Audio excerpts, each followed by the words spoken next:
ولا تقولوا لمن يقتل في سبيل الله أموات بل أحياء ولكن لا تشعرون صدق الله مولانا العظيم. محترم اساتذہ کرام اور علماء کرام، آج جس موضوع پر میں گفتگو کرنا چاہتا ہوں، یہ موضوع انتہائی حساس اور انتہائی اہمیت کا حامل موضوع ہے۔ اس بنا پر اس موضوع پر گفتگو کرتے ہوئے بہت زیادہ احتیاط کا پہلو مد نظر رکھنا ضروری ہے، بولنے والے کے لیے بھی اور سننے والے کے لیے بھی اس کی بڑی اہمیت ہے۔ اس بنا پر اس موضوع پر ہمیں جذبات سے عاری ہو کر اور تحقیق کے انداز میں نگاہ ڈالنی ہوگی، اور ہمیں اس بات کی کوشش کرنی ہوگی کہ ہم صحیح نتیجے پر پہنچیں۔ موضوع ہمارا جو ہے وہ ظاہر ہے آیت کریمہ سے بھی واضح ہو رہا ہے، اور میں اس موضوع کو شہادت حسین کا عنوان دینا چاہتا ہوں کہ حضرت حسین رضی اللہ تعالیٰ عنہ کی جو شہادت ہوئی ہے اس کے حوالے سے ایک مسلمان کو کیا نقطہ نظر رکھنا چاہیے۔ شہادت حسین کے حوالے سے دو قسم کے نقطہ نظر عام طور پر پائے جاتے ہیں، اور دونوں بھی متضاد نقطہ نظر ہیں، آپس میں ایک دوسرے کی ضد ہیں، اور دونوں ہی نظریے ایسے ہیں کہ انہیں انصاف کے تقاضوں کو مد نظر رکھتے ہوئے نہیں اختیار کیا گیا ہے، بلکہ میں اس کے لیے وضاحت کے ساتھ یہ لفظ استعمال کر سکتا ہوں کہ انتہا پسندی کے ساتھ وہ نظریات تجویز کیے گئے ہیں اور ان نظریات کو آگے بڑھانے کی کوشش کی گئی ہے، جس میں انتہا پسندی اور غیر تحقیقی انداز کو دخل ہے۔ ان میں ایک نظریہ تو یہ ہے کہ حضرت حسین رضی اللہ تعالیٰ عنہ نے کربلا کے میدان میں جب اپنی جان دی ہے تو اس وقت صورتحال یہ تھی کہ اگر وہ کربلا کے میدان میں نہ آتے تو اسلامی تعلیمات مسخ ہو جاتی اور اسلامی نظام باقی نہ رہتا۔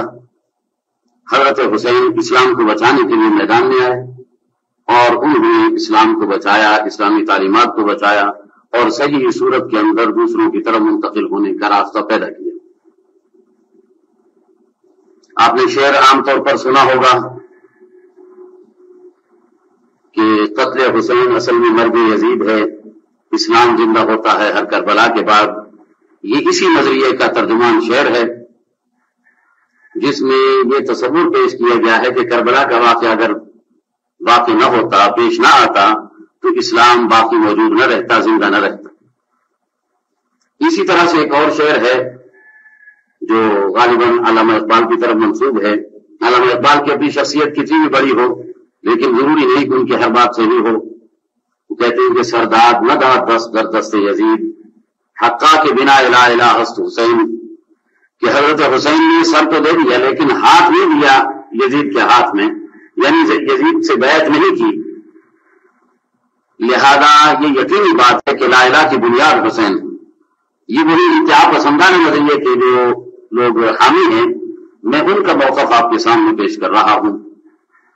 تو یہ شعر بھی میرے نزدیک غلط ہے، اور جو پہلے میں نے اردو کا شعر پڑھا ہے وہ بھی کوئی حقیقت کی عکاسی نہیں کرتا ہے۔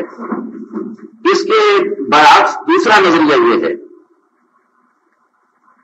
کہ اسلامی حکومت قائم تھی، حضرت حسین رضی اللہ تعالیٰ عنہ نے اسلامی حکومت کے خلاف بغاوت کی اور بغاوت کی انہیں سزا ملی، نعوذ باللہ ثم نعوذ باللہ، اور اس کے جواب میں انہیں قتل کر دیا گیا۔ لہذا یہ کوئی ایسا واقعہ نہیں ہے، جو بھی اسلامی حکومت کے خلاف بغاوت کرے گا اس کی یہی سزا ہوتی۔ یہ لوگ اسی شعر کو اس انداز پر پڑھتے ہیں کہ قتل حسین اصل میں فتح یزید ہے، اسلام زندہ ہوتا ہے ہر کربلا کے بعد۔ یہ بھی انتہا پسندانہ نظریہ ہے۔ میں نے عرض یہ کیا کہ دونوں نظریے انتہا پسندانہ بھی ہیں اور آپس میں متضاد بھی ہیں. ان کے ساتھ ایک تیسرا نظریہ بھی، اگرچہ وہ نظریہ کہلانے کی پوزیشن میں نہیں ہے، نظریہ کے نہیں ہونے کا اسے کہا جا سکتا، لیکن بہر صورت بعض لوگوں نے اسے پیش کیا ہے اور بعض لوگ اس کی حمایت کرتے ہیں، اسے ثابت کرنے کی کوشش کرتے ہیں. وہ یہ ہے کہ واقعہ کربلا کوئی ہے ہی نہیں اور شہادت حسین افسانے سے زیادہ کوئی حیثیت نہیں رکھتی ہے. ہوا یہ تھا کہ جب مسلم بن عقیل نے حضرت حسین کا نمائندہ کوفے کے گورنر کے ہاتھوں قتل کر دیا گیا، شہید کر دیا گیا، تو حضرت حسین کو راستے میں اطلاع ملی، تو حضرت حسین اور ان کے ساتھیوں کے اندر آپس میں اختلافات رونما ہو گئے. مسلم بن عقیل کے ورثاء اس بات کے حق میں تھے کہ ہم کوفے میں جائیں گے اور اپنے بندے کا بدلہ لے کر کے آئیں گے، انتقام لیں گے. حضرت حسین اس بات کے حق میں تھے کہ نہیں، اب جانے کا کوئی فائدہ نہیں ہے، تو ہمیں واپس ہو جانا چاہیے. اس میں ان کے درمیان آپس میں بات بڑھ گئی، اختلافات اتنے بڑے کہ تلواریں نکل آئیں اور آپس میں ہی ایک دوسرے کو انہوں نے قتل کر دیا. یہ والا نظریہ ایسا ہے کہ میں سمجھتا ہوں کہ اس کی تردید کی بھی چندہ ضرورت نہیں، اس لیے کہ تاریخ خود اسے رد کر دیتی ہے، لہذا اس پر میں زیادہ گفتگو نہیں کروں گا. لیکن میں واقعہ کربلا یا شہادت حسین پر گفتگو اس پہلو سے کروں گا کہ ایک مسلمان کو جس کا تعلق اہل سنت والجماعت کے ساتھ ہو، اس واقعے کے حوالے سے کیا نقطہ نظر رکھنا چاہیے، کیا عقیدہ رکھنا چاہیے، اور اس سلسلے میں مسلمان کو کس انداز پر اس واقعے کے ساتھ معاملہ کرنا چاہیے. میں نے پہلے بھی آپ حضرات سے عرض کیا کہ یہ مسئلہ کیونکہ بڑا حساس ہے اور اس کا تعلق براہ راست ہر مسلمان کے جذبات کے ساتھ ہے، اس لیے کہ حضرت حسین رضی اللہ تعالیٰ عنہ کی شخصیت طے بطے شخصیت ہے جو مختلف حیثیتوں کے حامل ہے اور مختلف پہلو آپ کی شخصیت کے اندر موجود ہیں. حضرت حسین کے ایک انسان کی حیثیت سے آپ دیکھیں تو اعلیٰ ترین انسان کا نمونہ ہے. اس لیے تو ابوالکلام آزاد نے کہا کہ انسانیت موت کے دروازے پر. حضرت حسین رضی اللہ تعالیٰ عنہ کے واقعہ کربلا کا جو انہوں نے عنوان دیا ہے وہ یہ دیا ہے کہ انسانیت موت کے دروازے پر. اور آپ پھر انہیں صحابی رسول کی حیثیت سے دیکھیں تو اس اعتبار سے بھی دوسروں سے کم تر آپ انہیں نہیں پائیں گے بلکہ دوسروں سے اعلیٰ درجے میں پائیں گے. پھر اللہ کے نبی کی رشتہ داری کے اعتبار سے دیکھیں کہ اتنا قریبی رشتہ کسی اور کو حاصل نہیں ہوگا جو حضرت حسین بن علی رضی اللہ تعالیٰ عنہ کو حاصل ہے.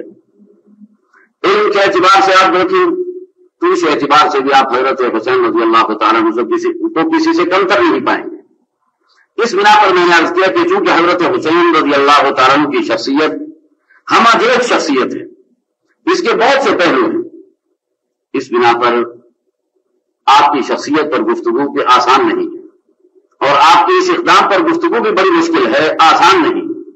یہی وجہ ہے کہ میرے اندازے کے مطابق جتنی تاریخیں لکھی گئی ہیں عام طور پر وہ لوگ حضرت حسین رضی اللہ عنہ کی شخصیت کے ساتھ انصاف نہیں کر سکے.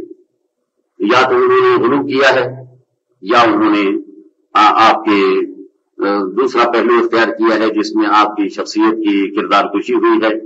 دونوں ہی پہلو غلط اور ناجائز ہے، افراط و تفریط والے راستے اپنائے گئے ہیں. ہاں البتہ عرب میں بعض ایسے حضرات ہیں جن لوگوں نے اس موضوع پر بڑی سنجیدگی کے ساتھ گفتگو کی ہے، لیکن ایسے بہت ہی کم لوگ ہیں. اردو میں تو میرے اندازے میں اب تک ایسا کوئی کام نہیں ہوا ہے. عربی میں کچھ کام ایسا موجود ہے لیکن وہ بھی بہت کم اور بہت ہی کم ہے. جیسے کہتے کہ نادر کل معلوم کہ جو چیز نادر ہو وہ ایسی ہوتی ہے جیسے ہے ہی سرے سے. اس سلسلے میں میرے نگاہ میں پرانے حضرات میں ایک کتاب ہے العواصم من القواسم کے نام سے، علامہ ابن العربی رحمۃ اللہ تعالی علیہ کی. انہوں نے ایک آدھ صفحے کے اندر حضرت حسین کے موضوع پر بھی گفتگو کی ہے. ویسے اس کتاب کا موضوع یہ ہے کہ اسلام کے بارے میں جو بعض لوگوں کے اعتراضات ہوئے تاریخ کے حوالے سے ان کا دفاع کیا ہے علامہ ابن العربی رحمۃ اللہ تعالی علیہ نے، اور کتاب کا نام انہوں نے لکھا ہے العواصم من القواسم. اچھی گفتگو کی ہے اور میں سمجھتا ہوں کہ تاریخ کے طالب علم کے لیے اس کتاب کا مطالعہ لازمی ہے. وہ اگر تاریخ میں چاہتا ہے کہ عدل و انصاف کا دامن ہاتھ سے نہ چھوٹے تو علامہ ابن عربی رحمۃ اللہ علیہ کی اس کتاب کا مطالعہ اس کے لیے انتہائی اہم. اور موجودہ دور کے لوگوں میں ایک عالم ہے شیخ محمود شاکر، غالباً یہ مصر کے رہنے والے ہیں. پوری طرح مجھے اس کی تحقیق نہیں ہے کہ مصر کے ہیں یہ شام کے ہیں، لیکن غالباً یہ ہے کہ مصر کے رہنے والے ہیں. اور انہوں نے کتاب لکھی ہے التاریخ الاسلامی کے نام سے. یہ دور بنو امیہ تک میرے پاس موجود ہے، عربی کے اندر کتاب لکھی گئی ہے. میرے اندازے کے مطابق آج تک جن لوگوں نے تاریخ پر گفتگو کی ہے اس قدر احتیاط اور اس قدر انصاف کو مد نظر دوسرے نہیں رکھ سکے ہیں جتنا اس شخص نے یہ کام کیا ہے. کاش ان کا یہ کام اردو میں منتقل ہوتا اور لوگوں کو اس سے استفادے کا موقع ملتا. شیخ محمود شاکر رحمۃ اللہ علیہ ان کا انداز یہ ہے کہ یہ کہتے ہیں کہ تاریخ کا مطالعہ کیجیے ایک مسلمان کی حیثیت سے، اس لیے کہ تاریخ کی حیثیت قرآن و حدیث والی نہیں، لہذا آپ تاریخ کا مطالعہ کیجیے ایک مسلمان کی حیثیت سے. اور تاریخ میں جو واقعات قرآن و حدیث سے ٹکراتے ہوئے نظر آئیں یا جو واقعات آپ کو ایسے نظر آئیں کہ ان کی وجہ سے اسلام پر کوئی اعتراض وارد ہو سکتا ہے تو یہ کوئی تاریخی واقعات آسمانی صحیفے نہیں. ان کا ثبوت بھی پوری طرح نہیں ہو پاتا، اس لیے کہ تاریخ جس انداز پر مرتب ہوتی ہے اگر آپ اس میں غور کریں گے تو وہ ایسا انداز نہیں ہے کہ اسے ہم حتمی قرار دے سکیں اور اس کا ماننا لازمی قرار دیا جا سکے. اسی وہ کہتے ہیں کہ ہم ایسے واقعات کا انکار بھی کر سکتے ہیں جو واقعات قرآن سے ٹکرائیں، اسلام سے ٹکرائیں، جو واقعات صحابہ کی ذات سے ٹکرائیں، صحابہ کی حیثیت کو مجروح کریں، ان واقعات کو ہم برملا انکار کر سکتے ہیں. لیکن اس کے ساتھ ان کا ایک اور موقف بھی ہے، وہ یہ ہے کہ جو تاریخ کی کتابیں پہلے سے موجود ہیں، ہمارے تاریخ کا بڑا ذخیرہ ہمارے ہاں موجود ہے، جیسے البدایہ والنہایہ مشہور ترین کتاب ہے اسلامی تاریخ کی، یا تاریخ العلوم والملوک یہ امام طبری رحمۃ اللہ تعالی علیہ کی بڑی مشہور و معروف تاریخ ہے. اسی طریقے پر الکامل ابن الاسیر یہ بھی ابن اسیر رحمۃ اللہ علیہ کی مشہور و معروف تاریخ کی کتاب ہے، اور یہ ہمارے مصادر اور مراجع کے اندر یہ کتابیں آتی ہیں. یہ وہ کتابیں ہیں جو ہمارا سورس ہے جس کی طرف رجوع کر کے اپنی تاریخ کو صحیح کر سکتے ہیں. تو شیخ محمود شاکر کا نقطہ نظر یہ ہے کہ انہی کتابوں کے اندر ہمیں وہ روایات بھی مل جائیں گی جو صحابہ کی حیثیت کے عین مناسب ہیں اور وہ صحابہ کرام کی حیثیت کی عکاسی کرتی، اور انہی کتابوں کے اندر وہ روایات بھی ملیں گی جو صحابہ کرام کی حیثیت کو مجروح کرتی ہیں. اب یہ فیصلہ قاری پر ہے کہ وہ ان میں سے کون سی روایت کو اختیار کرتا ہے، اور پھر بات اسی موضوع پر لمبی ہوتی چلی جا رہی ہے تاریخ کے موضوع پر. اسی کے ساتھ چونکہ یہ بات منسلک ہے اور آپ لوگ باقاعدہ تاریخ بھی مطالعہ کر رہے ہیں تو اس سلسلے میں عرض کرنا چاہتا ہوں کہ یہ جو ہماری پرانی تاریخ کی کتابیں ان کا ایک انداز ہے، بلکہ صرف تاریخ ہی نہیں، پہلے زمانے میں چاہے حدیث میں کتاب مرتب ہو چاہے کسی بھی دوسرے موضوع پر تو ان کا ایک انداز ہوتا تھا. اور آج کل جو تاریخ کا انداز ہے وہ مختلف ہے. آج کل انداز یہ ہے کہ مورخ اپنا نقطہ نظر بیان کرتا ہے، اور پہلے دور میں تاریخ میں مورخ اپنا نقطہ نظر بیان نہیں کرتا تھا. مورخ واقعے کو نقل کر کے قاری پر چھوڑ دیتا تھا. مورخ کو جو واقعہ جس انداز پر ملا ہے وہ اپنی سند لکھ دیتا کہ فلاں صاحب نے مجھے یہ بتایا ہے. اب فیصلہ کرنا یہ آپ کا کام ہے.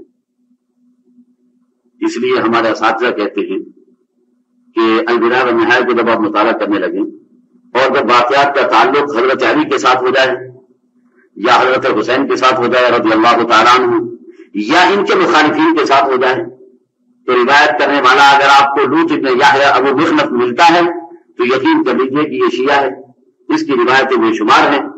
لہذا اس کی روایت کو لیتے وقت آپ کو احتیاط کرنا پڑے گا، کیونکہ حضرت حسین اور حضرت علی کے بارے میں یہ غلو کرے گا، مبالغہ آمیزی کرے گا، اور حضرت عثمان کے بارے میں اور حضرت معاویہ کے بارے میں یہ ان کے دوسرے پہلو کو اجاگر کرنے کی کوشش کرے گا. نتیجتاً یہ انصاف نہیں کر سکتا.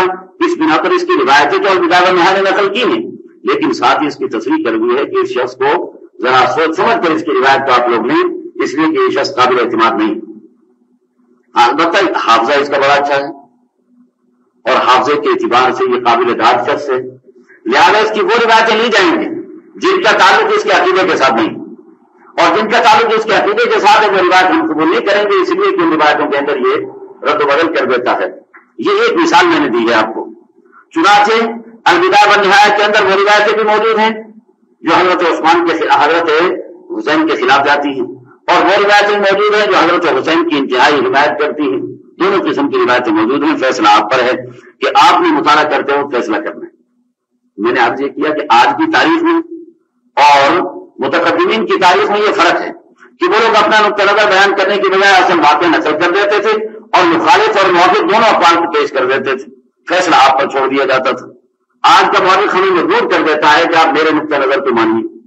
چنانچہ آج جو مورخ لکھتا ہے وہ اپنا نقطہ نظر لکھتا ہے اور ہمیں مجبور کرتا ہے کہ ہم اسے آپ مانیں اور اسے تسلیم کریں، اور ظاہر بات ہے کہ ایسا شخص تاریخ کے ساتھ انصاف نہیں کر سکتا۔ جو اپنی رائے ہم پر تھوپنے کی کوشش کرے گا تو وہ تاریخ کے ساتھ انصاف نہیں کر پائے گا۔ کبھی تو تاریخ کے حوالے سے میں نے تھوڑی بات اس لیے کر دی ہے کہ آپ لوگ بھی تاریخ کو مطالعہ کر رہے ہیں تو اس میں ہمارے لیے مددگار اور معاون باتیں بنیں۔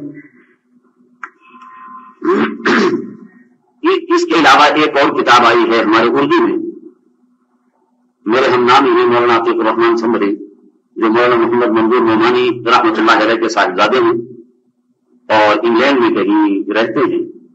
انہوں نے بھی واقعہ کربلا تاریخی حوالے سے اس پر انہوں نے گفتگو فرمائی ہے۔ واقعہ کربلا ایک نئے مطالعے کی روشنی میں، یہ انہوں نے کتاب لکھی ہے اسی واقعہ کربلا پر، لیکن واقعہ لکھنے کی بجائے انہوں نے یہ کیا ہے کہ جہاں جہاں اعتراضات ہیں، جہاں جہاں پر لوگوں نے افراد و تفریق سے کام لیا ہے تو وہاں انہوں نے اعتدال پیدا کرنے کی کوشش کی۔ اب یہ کتنے کامیاب ہوئے ہیں؟ ان کی جب یہ کتاب آئی ہے، پہلے ان کا مضمون آیا الفرقان کے اندر، اس پر اعتراضات شروع ہوئے، مخالفین نے اس پر اس کا رد کیا، اس کے جوابات دیے، انہوں نے پھر اس کے جوابات دیے، دوسری طرف سے پھر اس کے جوابات دیے گئے، انہوں نے پھر اس کے جوابات دیے۔ میرے پاس جو کتاب ہے یہ پہلی ہے جس میں ابتدائی مضامین ہیں، لیکن نئی جو کتابیں مل رہی ہیں اسی موضوع پر وہ کتابیں ایسے بھی موجود ہیں جن کے اندر یہ پوری بعد والے جو جواب و جواب اور تردیدی مضامین اور تائیدی مضامین آئے ہیں وہ بھی ان کتابوں کے اندر شامل اور داخل ہیں۔ تو اگر کوئی اس واقعے کو زیادہ تفصیل کے ساتھ مطالعہ کرنا چاہے تو یہ کتاب بھی کافی معاون اور مددگار ہو سکتی ہے۔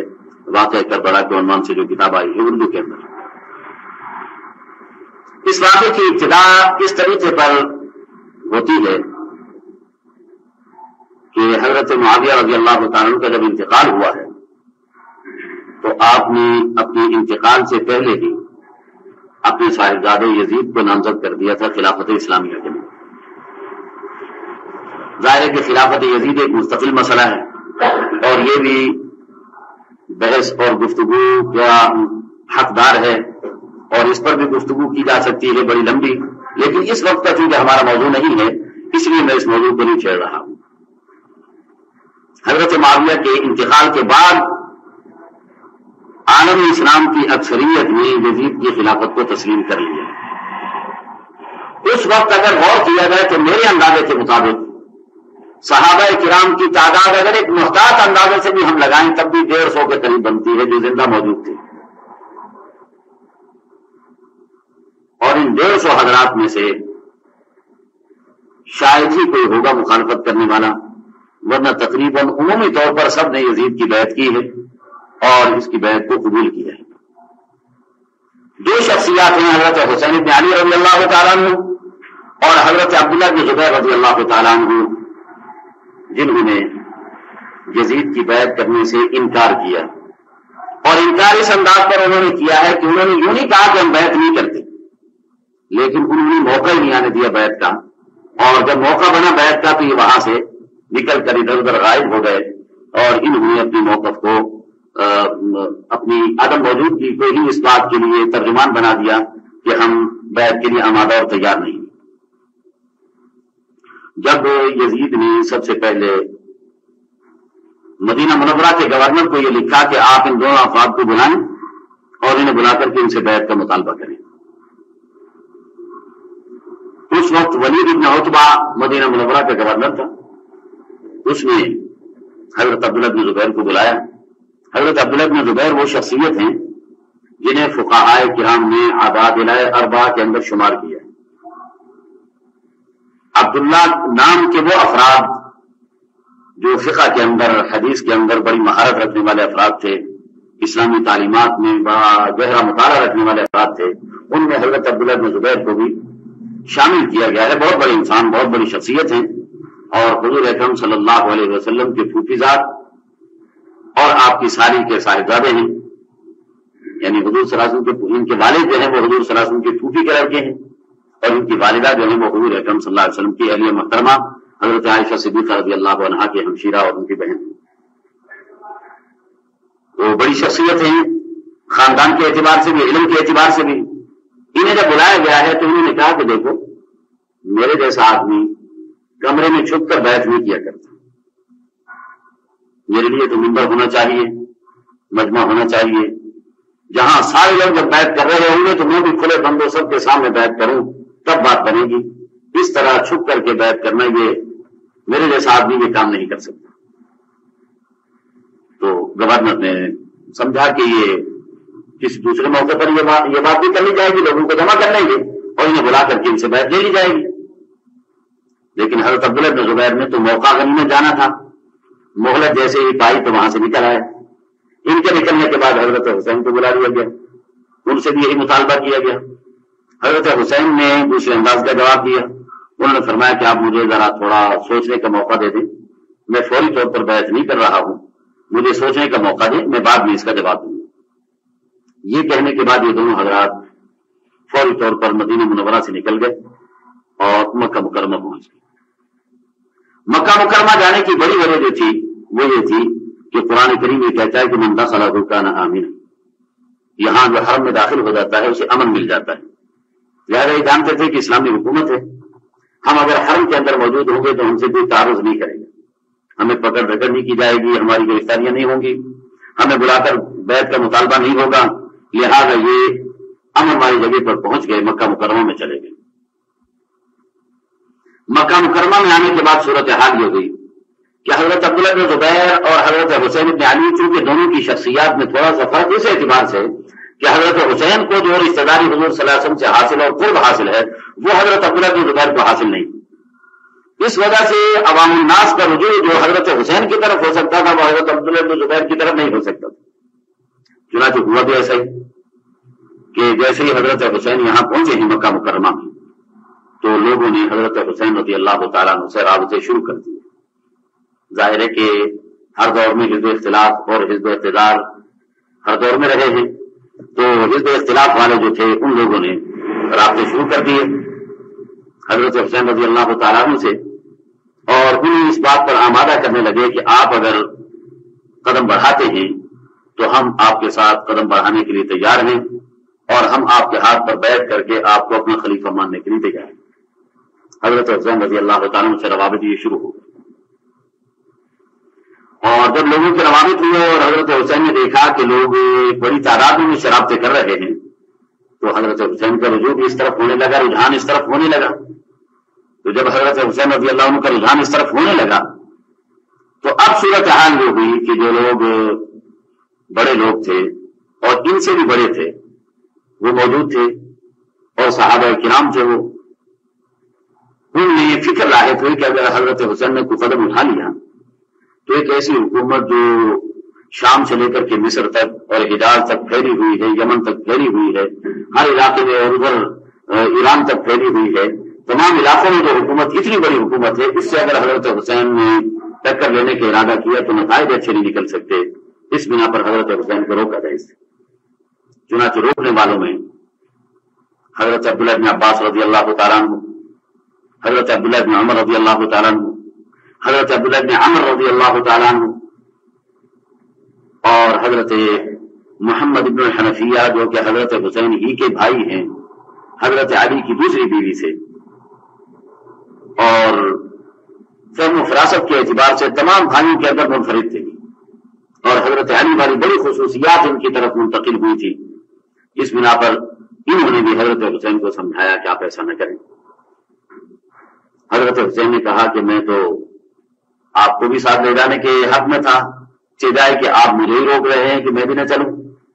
تو انہوں نے کہا کہ میں تو کیا، میں اپنے بچوں میں سے بھی کسی کو آپ کے ساتھ نہیں جانے دوں گا، اگرچہ آپ کی ذات میرے نزدیک اس وقت دنیا میں آپ کی ذات سے زیادہ مجھے کوئی محبوب نہیں ہے، اور آپ سے زیادہ میں کسی کا خیر خواہ نہیں ہو سکتا، لیکن اس کے باوجود میں اپنے بچوں کو آپ کے ساتھ نہیں بھیجوں گا اگر آپ جا رہے ہیں تو، نہ میں خود جاؤں گا، کیونکہ آپ کا یہ فیصلہ درست نہیں ہے اور میری رائے یہی ہے کہ آپ نہ جائیں۔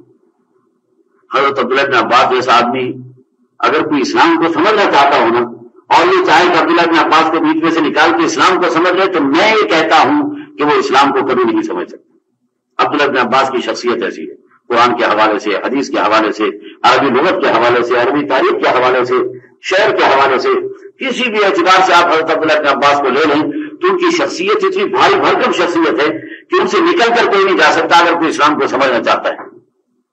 اتنا بڑا آدمی، انہوں نے بھی حضرت حسین کو کہا کہ آپ کا یہ فیصلہ درست نہیں ہے، آپ کو جانا نہیں چاہیے۔ پھر حضرت عبداللہ بن عمر، جن کے بارے میں لوگوں کی تقریباً متفقہ رائے تھی حضرت عمر کے سامنے کہ آپ ایسا کیجئے، اپنے بعد اپنے بیٹے عبداللہ کو خلیفہ بنا دیجئے، اس میں پوری اہلیت اور صلاحیت پائی جاتی ہے کہ یہ آپ کے طرز پر خلافت کو چلا سکتا ہے۔ لیکن حضرت عمر کا ایک نقطہ نظر تھا، انہوں نے کہا کہ بھائی میرے خاندان میں میں ہی کافی ہوں، اگر خلافت کوئی اچھی چیز ہے تو وہ اچھائی میں نے جمع کر لی، اور اگر خلافت کوئی خطرناک چیز ہے تو پھر میں ہی اس کا نشانہ بن جاؤں تو کافی ہے، میرا باقی خاندان اس کا نشانہ کیوں بنے؟ اس بنا پر حضرت عمر اس حق میں نہیں تھے کہ ان کے خاندان کے کسی فرد کو خلافت دی جائے، ورنہ حضرت عبداللہ بن عمر اس بات کے مستحق تھے کہ یہ خلافت کو سنبھالتے۔ انہوں نے بھی حضرت حسین کو سمجھایا کہ دیکھیے آپ فیصلہ صحیح نہیں کر رہے ہیں، آپ کو جانا نہیں چاہیے۔ پھر حضرت عبداللہ بن عمر، وہ بھی ایک بہت بڑی شخصیت ہے، حضرت عمر بن عاص کے صاحبزادے ہیں اور حدیث کی خدمت کے اندر ان کا بڑا مرتبہ اور مقام ہے۔ ان کے ایک الگ فضائل معصورت، ان سب حضرات نے حضرت حسین کو سمجھایا اور منع کیا، لیکن حضرت حسین اس بات پر مصر رہے کہ میں نے جانا ہے۔ ابتدائی جب گفتگو تھی تو اس وقت ان کا کہنا تھا، پہلے انہوں نے کہا کہ 150 افراد کے خطوط میرے پاس آ چکے ہیں، پھر کہا کہ 1500 افراد کے خطوط میرے پاس آ چکے ہیں، اور آخر میں انہوں نے 2 بوریاں نکالی۔ جب جانے لگے تھے تو 2 بوریاں نکال کے دکھائیں کہ یہ 2 بوریاں ہیں، ان کے اندر وہ خطوط بھرے ہوئے ہیں جو مجھے بیعت کے لیے آئے۔ اور مورخین کا نقطہ نظر یہ ہے کہ ان خطوط کا اگر حساب لگایا جائے تو 20,000 سے 30,000 کے درمیان بنتے ہیں، اور ایک ایک خط میں ظاہر ہے ایک ہی آدمی کی بیعت تو نہیں ہوگی، تو ظاہر بات ہے کہ ہزاروں افراد کی بیعت کے خطوط حضرت حسین دکھا رہے تھے۔ اور پھر آخری بات جس پہ حضرت حسین نے اصرار کیا وہ یہ تھا کہ مجھے خواب آیا ہے، اس خواب کے پیش نظر اب میں رکنے کا نہیں ہوں۔ تو حضرت عبداللہ بن عباس نے کہا کہ وہ خواب ہمیں بھی سنا دو تاکہ اس خواب کو سن کر کے ہم بھی قدم آگے بڑھا دیں۔ تو حضرت حسین نے کہا کہ وہ خواب میں کسی کو نہیں بتاؤں گا، بعض صورت میں نے جانا ہے، اب میں رک نہیں سکتا۔ اب آپ دیکھیے کہ حضرت حسین اتنا سمجھانے کے باوجود نکلیں گے، جب نکلے ہیں تو صورت حال یہ تھی کہ ان کے اپنے خاندان کے تقریباً 72 افراد تھے اور ان کے علاوہ کوئی دوسرا شخص ان کے ساتھ شامل نہیں تھا۔ صحابہ اکرام کی بڑی تعداد ان میں کوئی شامل نہیں تھا، ان کے اپنے خاندان کے بھی سارے افراد شامل نہیں تھے۔ حضرت عبداللہ بن جعفر وہ تھے جو ان کے چچا زاد ہیں اور وہ ان کو روکنے والوں میں شامل تھے، اور انہوں نے روکنے میں اتنا انتہا کر دی کہ جب وہ سمجھانے سے حضرت حسین نہیں رکے ہیں تو حضرت عبداللہ بن جعفر فوراً گئے ہیں مکہ مکرمہ کے گورنر کے پاس، اور مکہ مکرمہ کے گورنر کا نام تھا عامر بن سعید۔ ان کے پاس گئے اور ان سے جا کر کے انہوں نے کہا کہ دیکھو حسین جا رہے ہیں اور ہم دیکھ رہے ہیں کہ کوئی بڑا سانحہ ہو سکتا ہے، اس بنا پر آپ حسین کو منع کریں اور انہیں مکہ مکرمہ میں رہنے کی پوری ضمانت دلا دیں۔ آپ یہاں کے گورنر ہیں، آپ انہیں پوری ضمانت دلا دیں کہ آپ سے کوئی تعارض نہیں کیا جائے گا، آپ کے کسی معاملے میں مداخلت نہیں کی جائے گی، تاکہ وہ اپنی اطمینان شرح صبر کے ساتھ یہاں مکہ مکرمہ میں زندگی گزارنے کے لیے تیار ہو جائیں۔ تو گورنر نے بھی انتہائی جو اسے قدم اٹھانا چاہیے تھا اس سے بھی آگے کا قدم یہ اٹھایا کہ عبداللہ بن جعفر سے کہا کہ آپ ان کے بھائی ہیں، آپ جو مضمون لکھنا چاہتے ہیں لکھیے اور لکھ کے لے آئیے، میں اس پہ سائن کر دیتا ہوں، اور وہ جا کر کے آپ حضرت حسین کو دکھا دیں۔ چنانچہ انہوں نے بڑا ایک مناسب مضمون تیار کیا اور عامر بن سعید سے دستخط دیے اور پھر اسی طریقے پر ان کی مہر لگوائی اور ان سے یہ کہا کہ دیکھو اس خط کے وزن تب بنے گا جب آپ کے خاندان کو کوئی شخص میرے ساتھ چلے، لہذا آپ اپنے بھائی کو میرے ساتھ کریں۔ انہوں نے اپنے بھائی ساتھ کر دیا۔ حضرت عبداللہ بن جعفر وہ خط لے کر گورنر کا اور گورنر کے بھائی کو ساتھ لے کر کے پہنچے، لیکن وہاں وہی انکار تھا کہ میں تو رکنے کے لیے تیار نہیں ہوں، مجھے جانا ہے اور اتنے لوگ میرے انتظار میں ہیں، مجھے باہر صورت قدم اٹھانا ہے۔ تو حضرت حسین رضی اللہ تعالیٰ عنہ یہاں سے روانہ ہو گئے. روانہ ہونے سے پہلے حضرت حسین نے ایک کام یہ کیا تھا کہ خطوط پر تاکہ صرف اعتماد نہ ہو، اپنے نمائندے اپنے چچا زاد حضرت مسلم بن عقیل کو کوفے روانہ کیا تھا کہ ان خطوط میں جو مجھے دعوت دی گئی ہے اس کی حقیقت کو وہاں جا کر تحقیق کرو، اور اگر واقعی حالات ایسے ہی ہیں جیسے خطوط بیان کر رہے ہیں تو پھر میرے نام سے کوفے میں بیعت لے لو. اس مقصد کے لیے انہوں نے مسلم بن عقیل کو روانہ کر دیا. وہاں صورتحال یہ ہوئی کہ مسلم بن عقیل نے جب وہاں پر جا کر حضرت حسین کے حوالے سے گفتگو کی ہے تو لوگوں نے بہت پذیرائی کی اور دھڑا دھڑ بیعت شروع ہو گئی. اور میں جہاں تک سمجھتا ہوں مختلف روایات ہیں، 12,000 سے لے کر کے 20,000 تک کی روایات ہیں کہ حضرت حسین کے لیے مسلم بن عقیل کے ہاتھ پر کوفے والوں نے بیعت کر لی. جب یہ بیعت ہو گئی تو انہوں نے حضرت حسین کو لکھ دیا کہ حالات بڑے سازگار ہیں، آپ تشریف لے آئیے، اتنے لوگوں نے میرے ہاتھ پر بیعت کر لی ہے، اب آپ ہی کا انتظار ہے. کوفے میں جو یزید کی طرف سے گورنر تھا وہ ایک بہت بڑے صحابی ہیں، حضرت نعمان بن بشیر رضی اللہ تعالیٰ عنہ، انصاری صحابی ہیں، مدینہ منورہ کے رہنے والے ہیں. یہ اس وقت کوفے کے گورنر تھے اور بڑے ہی نرم مزاج انسان تھے اور نیک اللہ والے آدمی تھے. انہیں جب یہ کہا گیا کہ صاحب یہ بیعتیں ہو رہی ہیں اور ایک بڑا معاشرے کے اندر ایک بہت زیادہ ہنگامہ ہو رہا ہے، خاموش، اور آپ اس معاملے میں کچھ نہیں کر رہے، تو انہوں نے کہا کہ دیکھو بات یہ ہے کہ جب تک تو کھل کے میرے مقابلے پہ نہیں آئے گا میں کسی کو کچھ نہیں کہتا.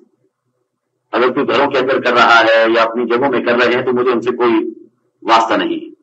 اگر کوئی کھل کر ہمارے راستے میں رکاوٹ بنے گا تو پھر ہم دیکھ لیں گے اسے. تو ان حالات کی اطلاع وہاں دمشق میں ہو گئی یزید کو. یزید نے فوری طور پر قدم اٹھایا اور اس نے حضرت نعمان بن بشیر کو معزول کر دی، اور پہلے وہ عبید اللہ بن زیاد جو کہ بصرے کا گورنر تھا اسے معزول کرنے کی رائے بنائے ہوئے تھا یزید. لیکن اس صورتحال کے پیش نظر اس نے دیکھا کہ ایسا سخت گیر گورنر ہمارے پاس نہیں ہے، لہذا اس نے بجائے معزول کرنے کے عبید اللہ بن زیاد کو اس کی گورنری میں اضافہ کر دیا اور بصرے کے ساتھ کوفہ بھی شامل کر دیا کہ آپ حالات کو کنٹرول کریں. عبید اللہ بن زیاد آتا ہے، جب وہ کوفے میں داخل ہوا ہے تو اس کے ساتھ 17 یا 19 افراد تھے. معمولی تعداد ہے، کوئی بڑی تعداد نہیں. اور اس حالت میں وہ کوفے میں داخل ہوا ہے کہ کسی ایک شخص نے بھی اس کا استقبال نہیں کیا، مگر وہ ایک بڑا بہادر اور بڑا منتظم اور مدبر قسم کا آدمی تھا. وہ فوری طور پر آیا، سیدھا گورنر ہاؤس گیا. حضرت نعمان بن بشیر کو اس نے اطلاع دی کہ آپ معذور ہو چکے ہیں اور آپ کی ذمہ داریاں مجھے دے دی گئی ہیں، لہذا اب یہاں کا نظام میں سنبھالوں گا، آپ اپنی ذمہ داریوں کے لیے مرکز سے رجوع کر سکتے ہیں. اور اس نے حالات کا مطالعہ کیا تو صورتحال اس نے بڑی خطرناک دیکھی کہ لوگوں کی اکثریت مسلم بن عقیل کے ہاتھ پر بیعت ہو چکی ہے، لیکن ابھی تک مسلم بن عقیل نے اس کا اظہار نہیں کیا تھا، خاموشی تھی. اس نے آتے ہی فوری طور پر جو بااثر افراد تھے ان سے ملاقاتیں کی اور سیاسی انداز میں جو بھی ہوتے ہیں لالچ دینا، دھمکیاں دینا، وہ سارے کام کیے اس نے، اور تقریباً اچھے بااثر افراد کو اس نے اپنی حمایت میں لے لیا. دونوں راستے اس نے اپنائے تھے. دھمکیوں کے راستے بھی اپنائے کہ جو پورا مرکز میرے ساتھ ہے، لہذا میں بہت کچھ کر سکتا ہوں، اگر میں نے وہاں سے لشکر بلوا لیا، فوجیں بلوا لی تو آپ لوگ پھر مقابلہ نہیں کر سکو گے. اور بعض لوگوں کو اس نے انعام اکرام اور روپے پیسے کی لالچ دے کر کے اپنی طرف مائل کیا. بہر صورت اس نے تقریباً جو سربراہ افراد تھے ان میں سے ایک بڑی تعداد کو اپنے ساتھ ملا لیا. اب اس کا ارادہ یہ ہوا کہ حضرت مسلم بن عقیل پر ہاتھ اٹھایا جائے. تو اس نے پہلا کام تو یہ کیا کہ ایک بڑی شخصیت شریک ابن مالک کے نام سے، کوفے کی ایک بڑی شخصیت اور بڑے ہی مؤثر شخصیت تھے، اور یہ حضرت حسین کے حامیوں میں سے تھے، اور یہ اب تک گورنر سے ملنے کے لیے نہیں گئے تھے، نہ گورنر کی ان سے کوئی ملاقات ہوئی تھی. اس کی ایک بڑی وجہ ظاہری طور پر یہ تھی کہ یہ بڑی عمر کے تھے، معمر تھے اور بیمار تھے، اور بیماری کی وجہ سے ان کے پاس بڑا عذر موجود تھا کہ میں بیمار ہوں اس لیے نہیں آ سکتا. تو عبید اللہ بن زیاد نے پیغام بھیج دیا کہ آپ نہیں آ سکتے، میں آپ کی خدمت میں حاضر ہو جاتا ہوں، میں آپ سے ملاقات کے لیے آ رہا ہوں، عیادت بھی ہو جائے گی، بیمار ہیں آپ کی عیادت بھی ہو جائے گی، ملاقات بھی ہو جائے گی. تو انہوں نے دیکھا کہ بڑا اچھا موقع ہے، لہذا اس موقع سے فائدہ اٹھانے کا فیصلہ کر لیا شریک ابن مالک نے۔ مسلم بن عقیل کو بلایا اور بلا کر کے کہا کہ عبید اللہ ابن زیاد میرے گھر پہ آ رہا ہے۔ جب میری اس سے ملاقات ہوئی اور میں نے اگر مناسب موقع دیکھا تو میں آپ کو موقع دوں گا، آپ آ کر کے اس کا صفایا کر دیں، اسے قتل کر دیں، تاکہ آپ کے لیے کوفہ جو ہے وہ خالی ہو جائے اور آپ کے راستے میں کوئی رکاوٹ نہ رہے۔ مسلم بن عقیل نے کہا بہت اچھی بات ہے۔ ساتھیوں نے بھی کہا کہ بڑی اچھی رائے ہے کہ گورنر سے ہماری جان بھی چھوٹ جائے گی، یہ بڑا انتہائی سختگیر آدمی ہے، اس سے ہم جب فارغ ہو جائیں گے تو ہمارے لیے کوفے میں کوئی رکاوٹ نہیں رہے گی، اور یزید کے پاس بھی کوئی اور ایسا بھی نہیں ہے جو اس صورتحال کو کنٹرول کر سکے۔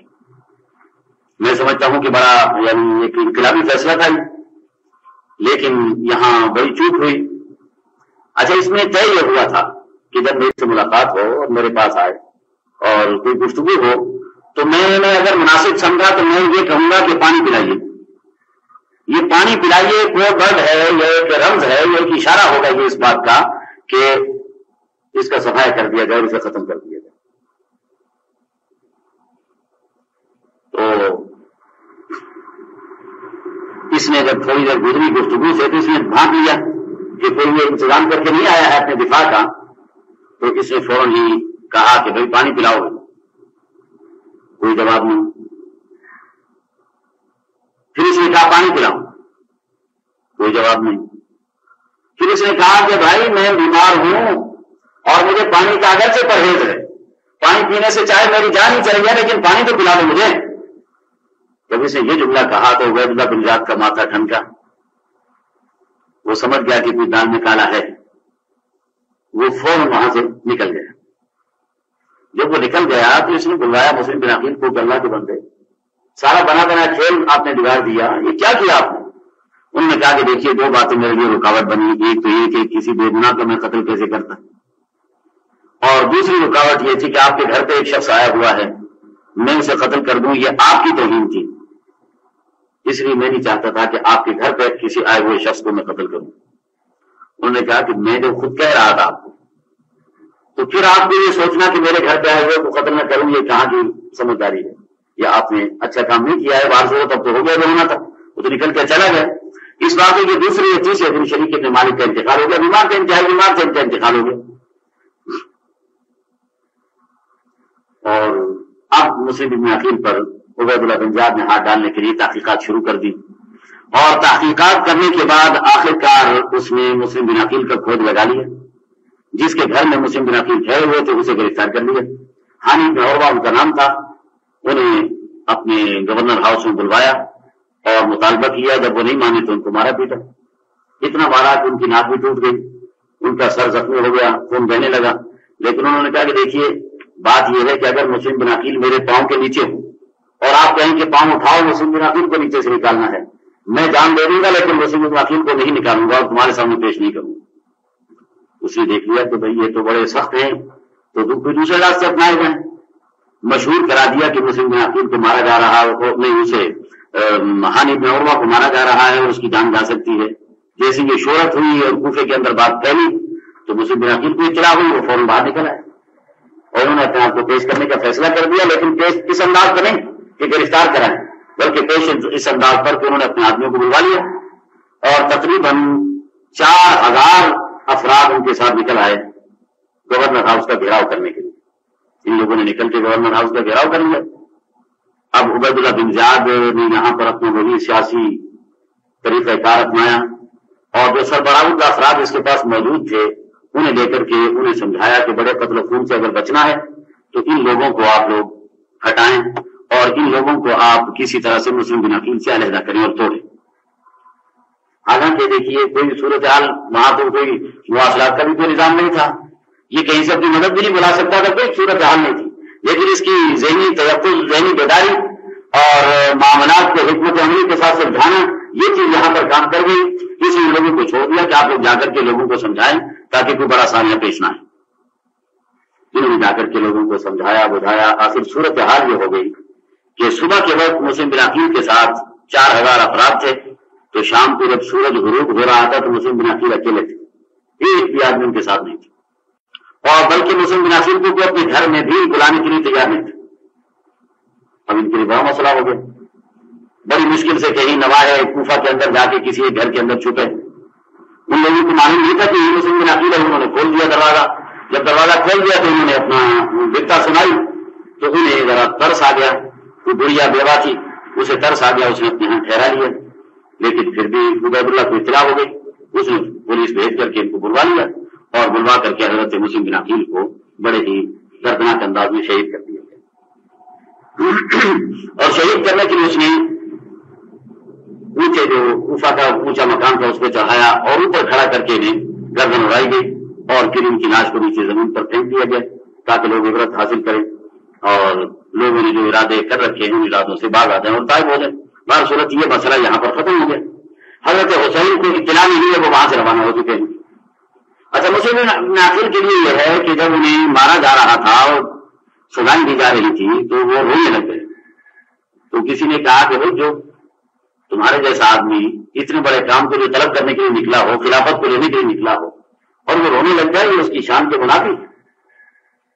اب ہو سکتا ہے کہ ان کی کسی حامی نے یہ بات کہی ہو یا ان کی کسی مخالف نے شماعت ادا کے طریقے پر, مطلب یہ ہے کہ اپنے دل کی بھڑاس نکالنے کے لیے کہا ہوگا. انہوں نے کہا کہ تمہارے جیسا آدمی اتنے بڑے کام کے لیے نکلے ہو رو رہے ہو. انہوں نے کہا کہ میں اپنے لیے نہیں رو رہا ہوں, جان دینا تو کوئی بڑی بات نہیں ہے, میں جان دے رہا ہوں. میں رو رہا ہوں حسین اور ان کے ساتھیوں کے لیے, انہیں میں کہہ چکا ہوں اور وہ روانہ ہو چکے. وہ یہاں آئیں گے تو ان کے ساتھ کیا ہوگا, اس منظر کو سوچ کر کے میں رو رہا ہوں. لہذا اگر آپ لوگوں میں کوئی ایسا شخص ہو جو میرے پیغام کو حضرت حسین تک پہنچا دے اور مجھے بتا دے کہ نہ آئیں, اس لیے کہ یہاں آنا فائدے میں نہیں ہے, نقصان میں ہے, اس بنا پر وہ اپنا سفر ملتوی کر دیں. تو عبید اللہ بن زیاد کے کہنے سے وہ نمائندہ چلا گیا. اس نے کہا ٹھیک ہے, میں جا کر کے ان کو روکتا ہوں. ادھر مسلم بن عقیل شہید ہو گئے.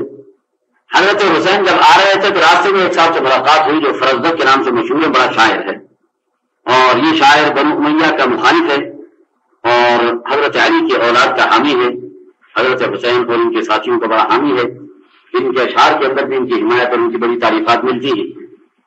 یہ وہاں سے گزر رہا آ رہا تھا اور حضرت حسین جا رہے تھے. تو حضرت حسین نے اسے پوچھا کہ کوفے والوں کو کیسا چھوڑ کے آ رہے, تو اس نے جواب بھی شاعرانہ دیا.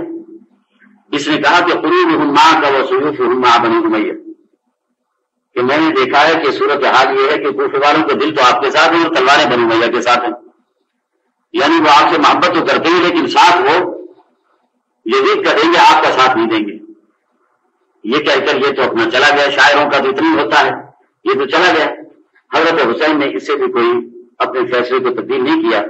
آگے جب پہنچے ہیں تو وہ نمائندہ مل گئے. اس نے یہ بتا دیا کہ صاحب یہ صورتحال ہو چکی ہے اور مسلم بن عقیل کا پیغام آپ کے لیے ہے کہ آپ واپس چلے جائیں. تو یہاں تھوڑا سا تردد ہوا ہے اور حضرت حسین نے اپنے ساتھیوں سے مشورہ لیا ہے.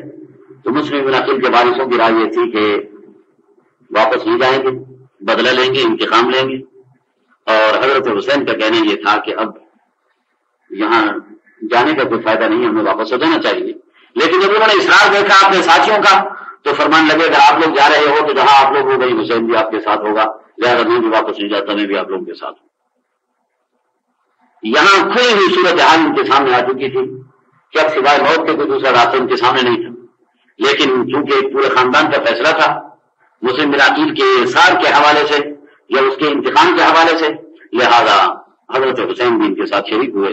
اور آگے جو صورتحال ہوئی کہ پہلے انہوں نے خود ابن یزید کو بھیجا تقریباً 150 افراد کا لشکر لے کر کے.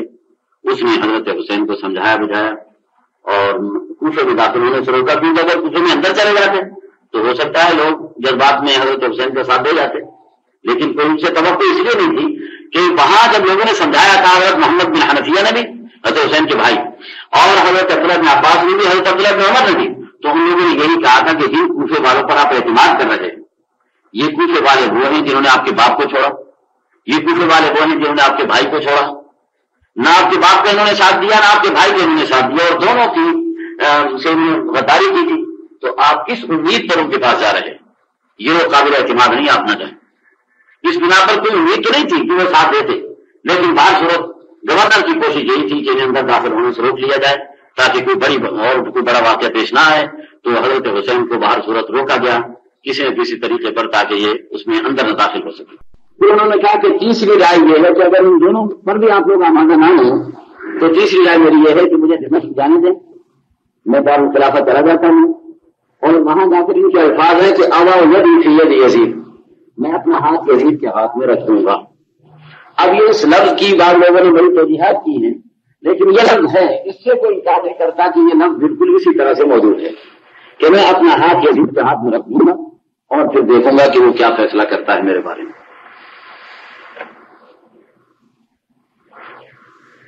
یہ تین باتیں ہیں حضرت حسین نے پیش کر دی اور ان تین باتوں کو لے کر کے نمائندہ عبید اللہ بن زیاد کے پاس چلا گیا. الوداع والنہایہ والوں نے بالکل صراحت کے ساتھ یہ لکھا ہے کہ جیسے یہ تین باتیں پیش کی گئیں، عبید اللہ بن زیاد نے کہا کہ نہ ہم واپس جانے دیں گے، نہ ہم محاذ پہ جانے دیں گے، باقی رہا مسئلہ مرکز میں جانے کا اور دارالخلافہ جانے کا تو بالکل ہم اس کے لیے تیار ہیں کہ یہ وہاں چلے گئے دارالخلافہ اور وہاں جا کر یزید سے اپنا معاملہ نمٹالیں، ہم ان کے لیے کوئی رکاوٹ نہیں ہم ڈالیں گے اور ہم ان کے لیے کسی قسم کے مسائل پیدا نہیں کریں گے. اسے نام کر دی تو ٹھیک ہے ملا کے کہیں. لیکن یہاں کچھ افراد موجود تھے جن کی سربراہی شمر گریجویشن کر رہا تھا اور اس کے ساتھ کچھ اور افراد تھے جو انتہائی سخت گیر لوگ تھے اور یہ بھی عبید اللہ بن زیاد کے حاشیہ نشینوں میں سے تھے، اس کے ساتھ دینے والوں میں سے تھے. انہوں نے فوری طور پر اس کی مخالفت کی. انہوں نے کہا کہ حسین کو اس طرح جانے نہیں دیا جائے گا رضی اللہ تعالیٰ عنہ. اگر آپ نے اس طرح چلے جانے دیا تو آپ کا مستقبل داؤ پر لگ جائے گا، آپ کو آج یہاں کیریئر تباہ ہو جائے گا. اس لیے کہ خلیفۃ المسلمین کے ذہن کے اندر یہ بات بیٹھ جائے گی کہ آپ معاملات کو سلجھانے کی صلاحیت نہیں رکھتے.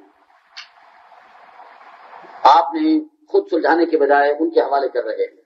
آپ اپنی صلاحیت کا مظاہرہ کریں اور ان کو بلا کر کے اپنے ہاتھ پہ بیعت دیں یزید کی طرف سے.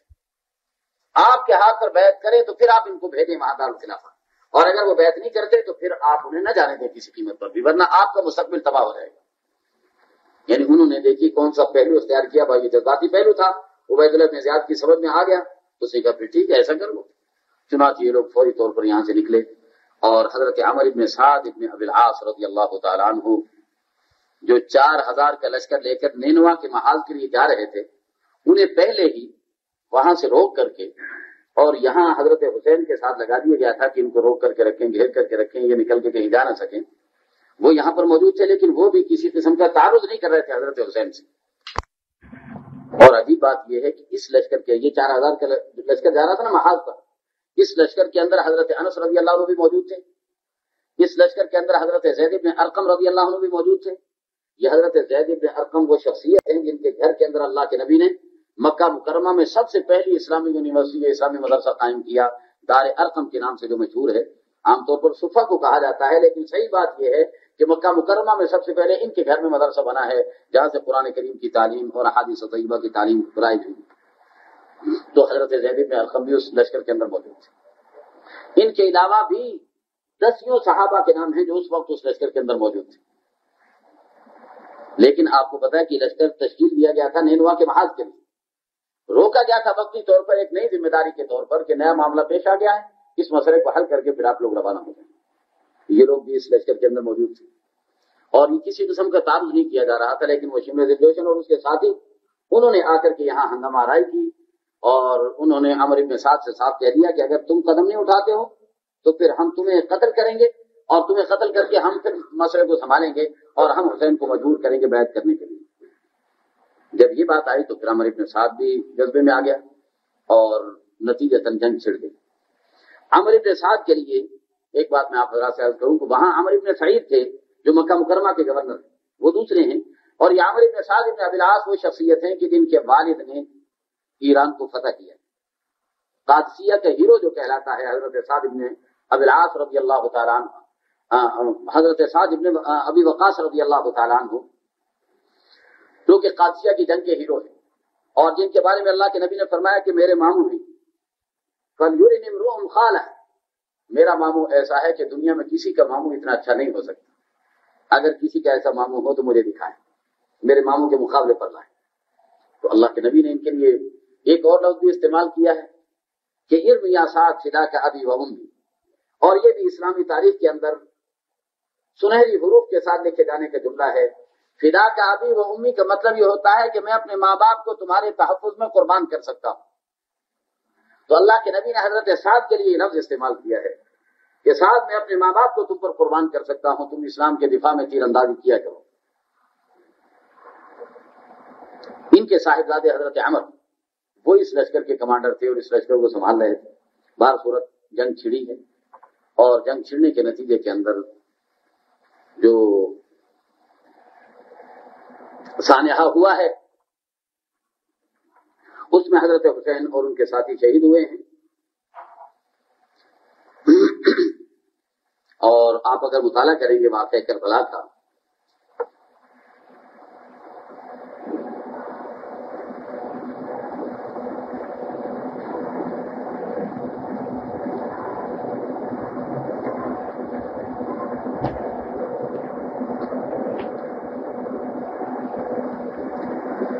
کہہ سکتا ہوں کہ میں کبھی پورا واقعہ نہیں کر سکا ہوں،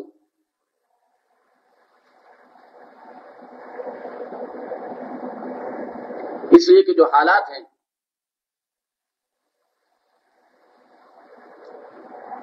اس سے یقیناً اسلام کا درد رکھنے والا اور سینے میں ایمان کا کوئی ذرہ بھی رکھنے والا اس کے لیے اپنے آنسوں کو ضبط کرنا مشکل ہے.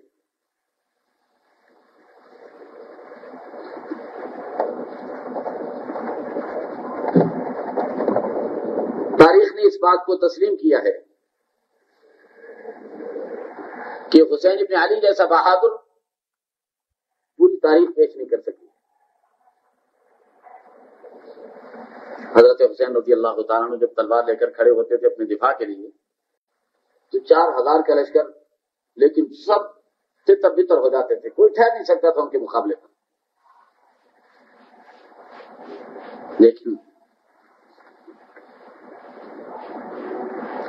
جو بات ہونی تھی وہ ہو کر کے رہی اور اسی کو علامہ ابن تیمیہ رحمۃ اللہ علیہ نے لکھا ہے کہ تقدیر کا فیصلہ تھا، ورنہ حضرت حسین ایسے نہیں تھے کہ اتنے لوگ سمجھائیں اور پھر بھی وہ اپنی رائے سے باز نہ آئیں، ایسے نہیں تھے. لیکن چونکہ تقدیر کا فیصلہ تھا اور تقدیر کے فیصلے کے سامنے ہمیں سپر انداز ہونا پڑتا ہے.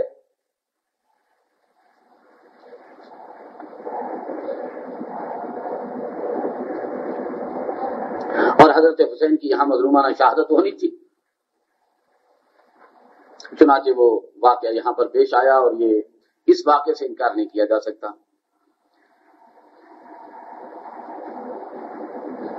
اور اس کے بعد حضرت حسین رضی اللہ تعالیٰ کے اہل خانہ جو ساتھ تھے، عورتیں تھیں، بچے تھے، ان کے ساتھ کسی قسم کی بدسلوکی کرنے کی بجائے انہیں دمشق کے لیے روانہ کر دیا گیا.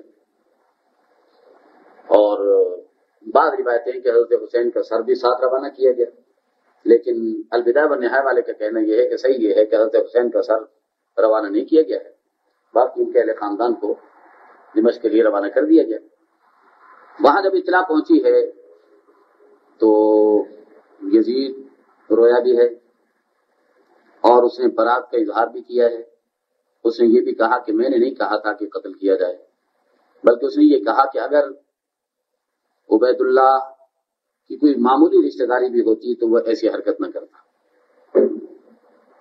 لیکن یہ ہے کہ آگے اسے کیا قدم اٹھانا چاہیے تھا، وہ اس نے کیوں نہیں اٹھایا عبید اللہ کے حوالے سے یا کوفے والوں کے حوالے سے، اس بات سے تاریخ بھی خاموش ہے.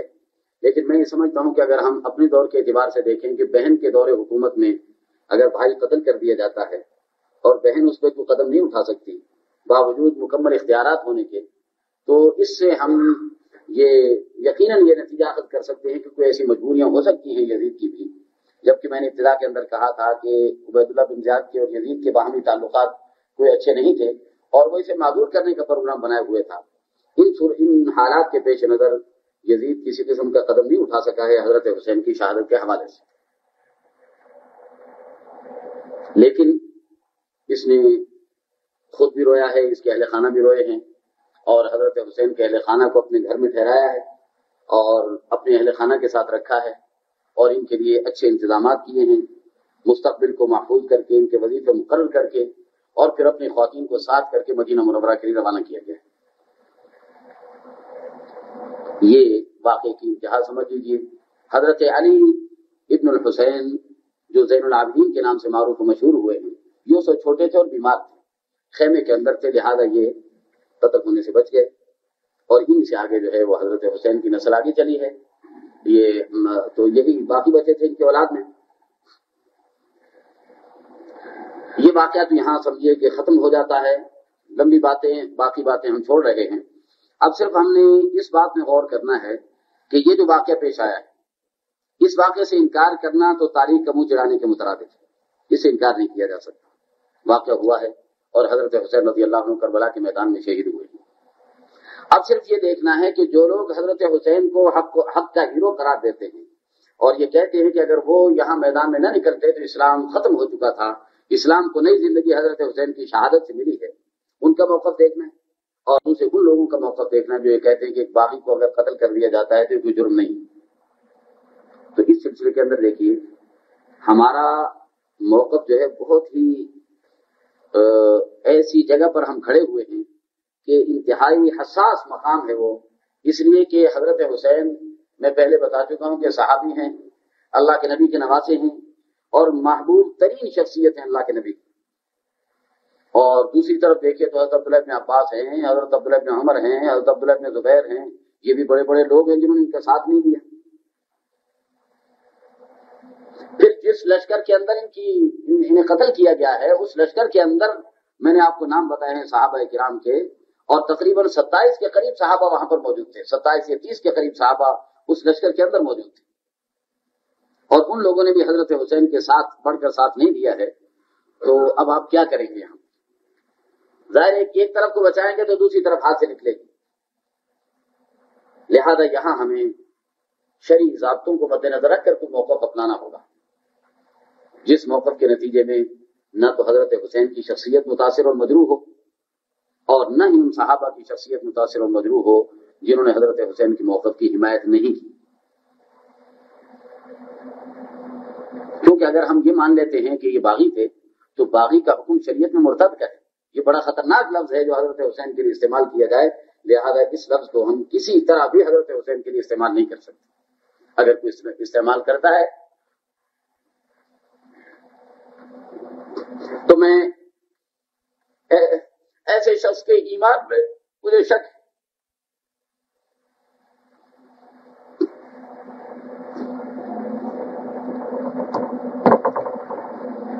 بڑے دل کردے والے لوگ ہیں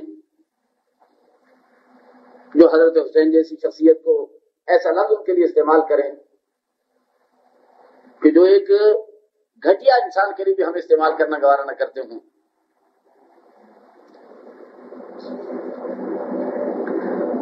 لہذا ہم یہاں پر یہ دیکھیں گے کہ یہ جو حضرت حسین نے جو موقف اختیار کیا ہے اس کی شرعی حیثیت کیا بنتی ہے۔ دیکھیے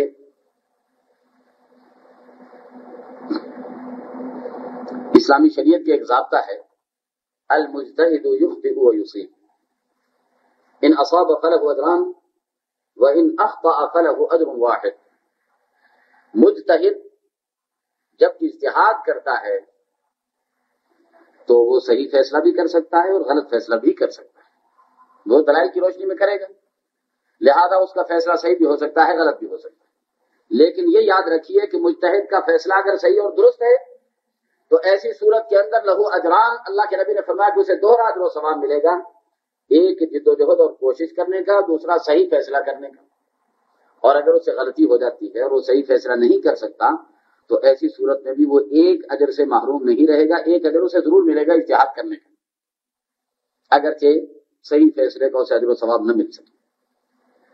اس پہلو سے اگر ہم دیکھتے ہیں تو حضرت حسین رضی اللہ تعالیٰ عنہ یقیناً اپنے دور کے مجتہد تھے، صرف جذباتی بات نہیں ہے، ان کا علم اور قرآن و حدیث کے اندر ان کی مہارت، یہ ساری چیزیں ہمیں بتاتی ہیں کہ وہ اپنے دور کے مجتہد تھے۔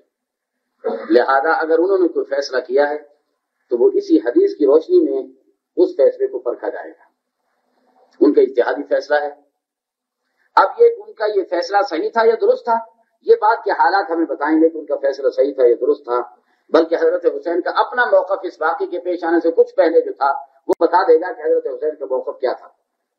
جب حضرت حسین خود اپنے موقف سے رجوع کر رہے ہیں، یزید کے پاس جا کر اس کے ہاتھ میں ہاتھ دینے کے لیے تیار ہیں، تو یہ خود بتا رہا ہے کہ حضرت حسین نے اپنے موقف سے رجوع کر لیا. تو معلوم ہوا کہ حضرت حسین کا وہ فیصلہ اجتہادی خطا تھی. میں اس کے لیے صرف غلط کا لفظ استعمال نہیں کرنا چاہتا، خطا کا لفظ استعمال نہیں کرنا چاہتا. میں نے اس کے ساتھ جو لفظ استعمال کیا وہ یہ ہے کہ حضرت حسین کا جو فیصلہ تھا وہ حضرت حسین کی اجتہادی خطا تھی. اجتہادی خطا ایک ایسی ہماری اصطلاح ہے فقہ کی کہ اس لفظ کے بعد آپ اس فیصلہ کرنے والے پر کوئی حکم نہیں لگا سکتے مخالفانہ. لہذا حضرت حسین رضی اللہ عنہ سے اس فیصلے کے اندر اجتہادی خطا ہوئی اور اس کے نتیجے کے اندر یہ واقعہ رونما ہوا. لیکن چونکہ حضرت حسین نے ایک مجتہد کی حیثیت سے فیصلہ کیا تھا اور اسی فیصلے کی بنیاد پر حضرت حسین کی شہادت ہوتی ہے، لہذا حضرت حسین شہید کہلائیں گے. جو لوگ یہ سمجھتے ہیں کہ باغی کو قتل کرنا جائز ہے وہ غلط سمجھتے ہیں.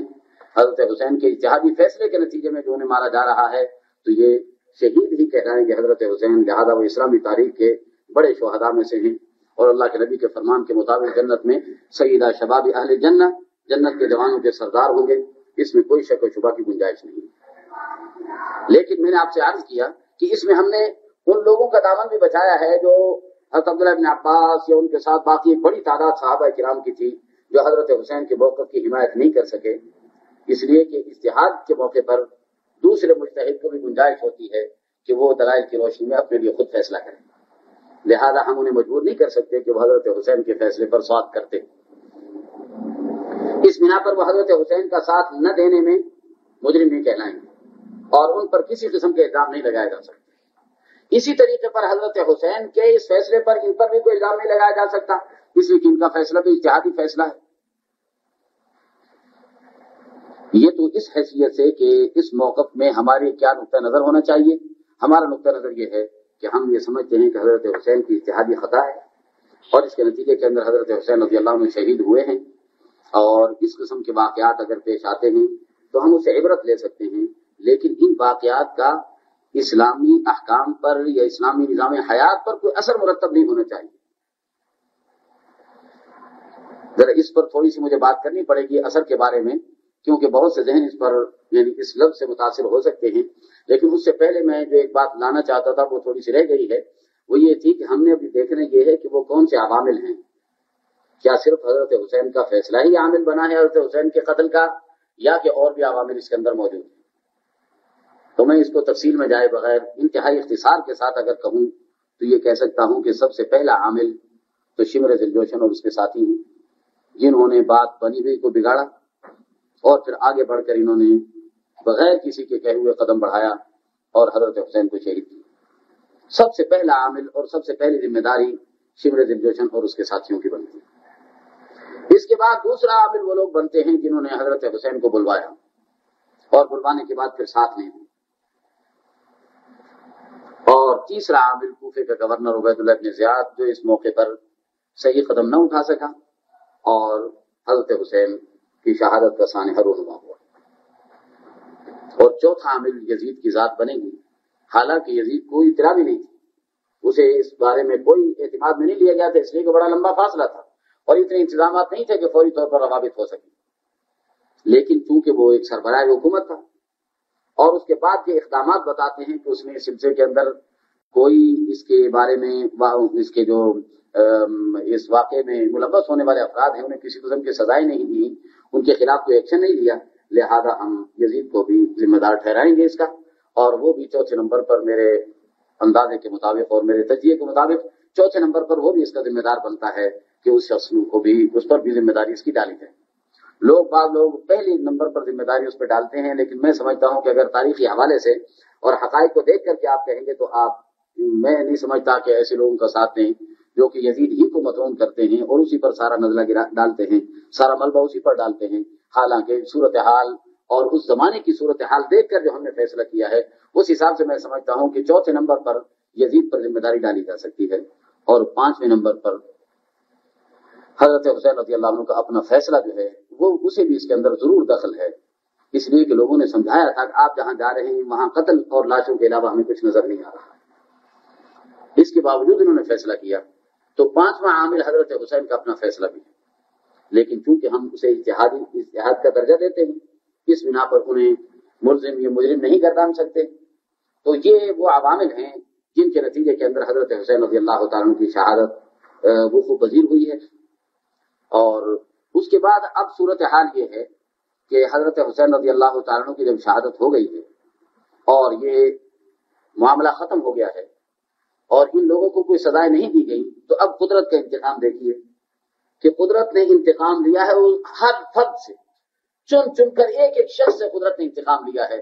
جن لوگوں نے حضرت حسین کے قتل کے اندر جس انداز پر کردار ادا کیا تھا، قدرت نے اسی انداز پر ان کی گرفت کی، اور ان میں سے کوئی بھی اپنی طبی موت نہیں مر سکا ہے اور زندہ نہیں بچ سکا.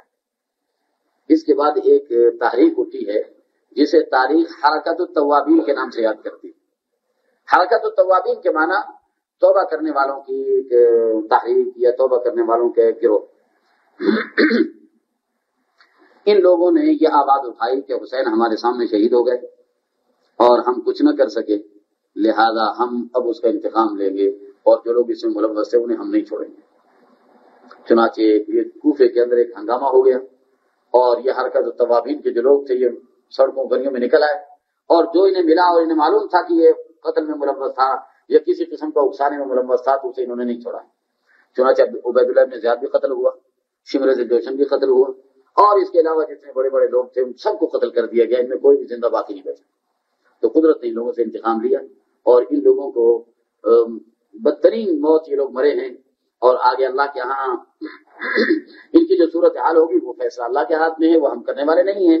بہر صورت تاریخ نے ان سے انصاف کیا اور ان لوگوں کو وہی سزائیں ملی جو انہوں نے حرکت کی تھی. دنیا نے اس سزا کو اپنی آنکھوں سے دیکھ لیا. چنانچہ جو مجرمین تھے وہ بھی یعنی انہیں بھی سزائیں مل گئیں. لیکن اب دیکھا ہی جاتا ہے، صورتحال یہ ہے کہ اب اس واقعے کے حوالے سے مسلمانوں پر اس نے جو اثرات ڈالے ہیں وہ اتنے خطرناک ہیں کہ میں یہ کہتا ہوں کہ ان واقعات اس واقعے اور اس کے اثرات کے حوالے سے اگر ہم یہ کہیں کہ اسلام کے متوازی ایک دوسرے اسلام تشکیل پایا ہے، اور متوازی کا لفظ میں زور دے کر کے کہنا چاہتا ہوں. متوازی کا مطلب یہی ہوتا ہے کہ جس طرح لائن کی ریل کی پٹری کے دو کنارے آپس میں مل نہیں سکتے اور جس طریقے پر ایک دریا یا نہر کے دو کنارے آپس میں نہیں مل سکتے، اس طرح دو متوازی لائنیں بھی آپس میں نہیں مل سکتی. اور اس حوالے سے ایک متوازی مذہب تشکیل پایا ہے، اور اس مذہب نے دنیا کے اندر جو صورتحال پیدا کی ہے مسلمانوں کے لیے وہ دنیا کے سامنے ہے. بہر صورت یہ ایک یعنی اس کا انتہائی جو منفی پہلو تھا وہ سامنے آیا کہ اس کے نتیجے کے اندر ایک متوازی مذہب تشکیل پایا اور اس کے ذریعے مسلمانوں میں فرقہ واریت کی مستقل طور پر بنیاد ڈال دی گئی، اور مسلمان آج تک لڑ مر رہے ہیں اور قتل و غارت ہو رہی ہے اور مسلمانوں کے اندر انتشار پڑ رہا ہے. اگر اس کو آپ گھما پھرا کے لائیں گے تو واقعہ کربلا پہ جا کر کے اس کی ٹانگ ٹوٹے گی اور وہی جا کر کے وہیں سے اس کے ڈانڈے جا کر کے مل جائیں گے اور اسی کے حوالے سے یہ صورتحال پیدا کی جاتی ہے. اب میں آپ حضرات سے ایک سوال کرنا چاہتا ہوں کہ حضرت حسین شہید کیے گئے، لیکن اگر دیکھا جائے تو حضرت حسین کے والد محترم وہ بھی اسی کوفے کے اندر شہید کیے گئے اور فجر کی نماز پڑھاتے ہوئے شہید کیے گئے. تو دیکھا جائے تو ان کی شہادت تو اس سے زیادہ دردناک ہے. مسجد کے اندر نماز پڑھاتے ہوئے انہیں شہید کر دیا جاتا ہے، لیکن اس کے حوالے سے ہم کوئی کچھ نہیں سنتے. پھر حضرت عثمان رضی اللہ تعالیٰ عنہ مسجد نبوی کے متصل انہیں شہید کیا گیا، اور جتنی دردناک شہادت حضرت عثمان کی ہے شاید اسلامی تاریخ میں اتنی دردناک شہادت کسی اور کی نہ ہو. پھر حضرت حمزہ رضی اللہ تعالیٰ عنہ کی شہادت وہ بھی انتہائی دردناک شہادت ہے، لیکن ان کے حوالے سے کیوں باتیں نہیں اٹھائی جاتی، اس کے حوالے سے کیوں باتیں اٹھائی جاتی؟ اس لیے میں یہ کہہ سکتا ہوں کہ یہ واقعہ پیش نہیں آیا بلکہ یہ واقعہ کیا گیا ہے. عمدن سازش کے تحت اس واقعے کو روب عمل لایا گیا ہے. اور میری اس بات کی دلیل کے طور پر یہ ہے کہ حضرت حسین نے جب وہ دونوں بوریاں خطوط کی نکالی، جن بوریوں کے اندر ہزاروں خطوط تھے، اور وہ کربلا کے میدان میں لوگوں کے نام لیے اور نام لے کر کہا کہ فلاں نے تیرا خط تھا، فلاں نے تیرا خط تھا، فلاں نے تیرا خط تھا. انہوں نے کہا کہ صاحب ہم نے کوئی خط نہیں لکھا، ہم نے کوئی خط آپ کو نہیں بھیجا، کسی اور نے ہمارے نام پر لکھے ہوں گے، ہم نے نہیں لکھا ہے آپ کو. اب وہ کون سا ہاتھ ہے جو اکیلا بیٹھ کر یہ خطوط لکھتا رہا اور حضرت حسین کو بھیجتا رہا. پھر اس کے بعد آپ دیکھیں کہ جب یہ بات طے ہونے لگی تھی اور اس بات کے امکانات پیدا ہو گئے تھے کہ اب کوئی سانحہ نہیں ہوگا اور یہ معاملہ بالکل بڑی خوش اسلوبی سے طے کر دیا جائے گا کہ حضرت حسین دمشق چلے جائیں گے اور دمشق جانے کے بعد معاملہ طے ہو جائے گا. جب یہ معاملہ طے ہونے لگا تو بیچ میں جو ایک گروپ اٹھا ہے اور اس نے معاملے کو بگاڑا ہے، میں کہتا ہوں کہ یہی گروپ ہے جسے خطوط لکھے، اور اسی گروپ نے حضرت حسین کو بلوا کر کے شہید کروایا، اور اسی گروپ نے پھر متبادی مذہب تشکیل دیا اسلام کے خلاف، اور انہی لوگوں نے پھر اس حوالے سے بہت سی باتیں نشر کی اور پھیلائی ہیں. آپ مجھے بتائیے کہ جس شخص کے سارے ساتھی شہید ہو جائیں پھر اس کی شہادت کی کومنٹری اس طرح نشر ہو کہ جیسے کہ آنکھوں دیکھا حال نشر کر رہا ہو، ایسا ممکن ہے؟ ظاہر ہے کہ ایسا ممکن نہیں ہے، لیکن یہ اس طریقے پر اس قسم کی باتیں معلوم ہوتا ہے کہ تیار کی گئی ہیں ساری باتیں. اس واقعے کو واقع کیا گیا ہے اور جن لوگوں نے کیا ہے انہوں نے پھر بعد میں ایسی باتیں تصنیف کی ہیں اور وہ لوگوں تک پہنچائی ہیں جو لوگوں کے جذبات کو مس کرتی ہوں اور لوگوں کے جذبات کو ابھارتی ہوں، اور پھر اس کے نتیجے کے اندر لوگوں کو کسی بھی غلط گائیڈ لائن دے کر کے انہیں مس گائیڈ کر دیا جائے اور غلط راستے پر چلا کر کے ان لوگوں کو اسلام سے بے بہرا اور اسلام سے دور کیا جائے، اور اس کے اثرات ہم کھلی آنکھوں سے اپنے دیکھتے ہیں. اب یہاں میں آخر میں بات تو لمبی کافی ہو گئی ہے، لیکن میں آخر میں ایک بات کہتے ہوئے ختم کرنا چاہتا ہوں. حضرت حسین رضی اللہ عنہ اور ان کے خاندان کے حوالے سے دو قسم کے نام ہمیں تاریخ میں ملتے ہیں. ایک نام ملتا ہے رافضی اور دوسرا نام ملتا ہے ناصبی. روافض یا نواصب یہ جمع ہے اور رافضی اور ناصبی یہ مفرد ہے.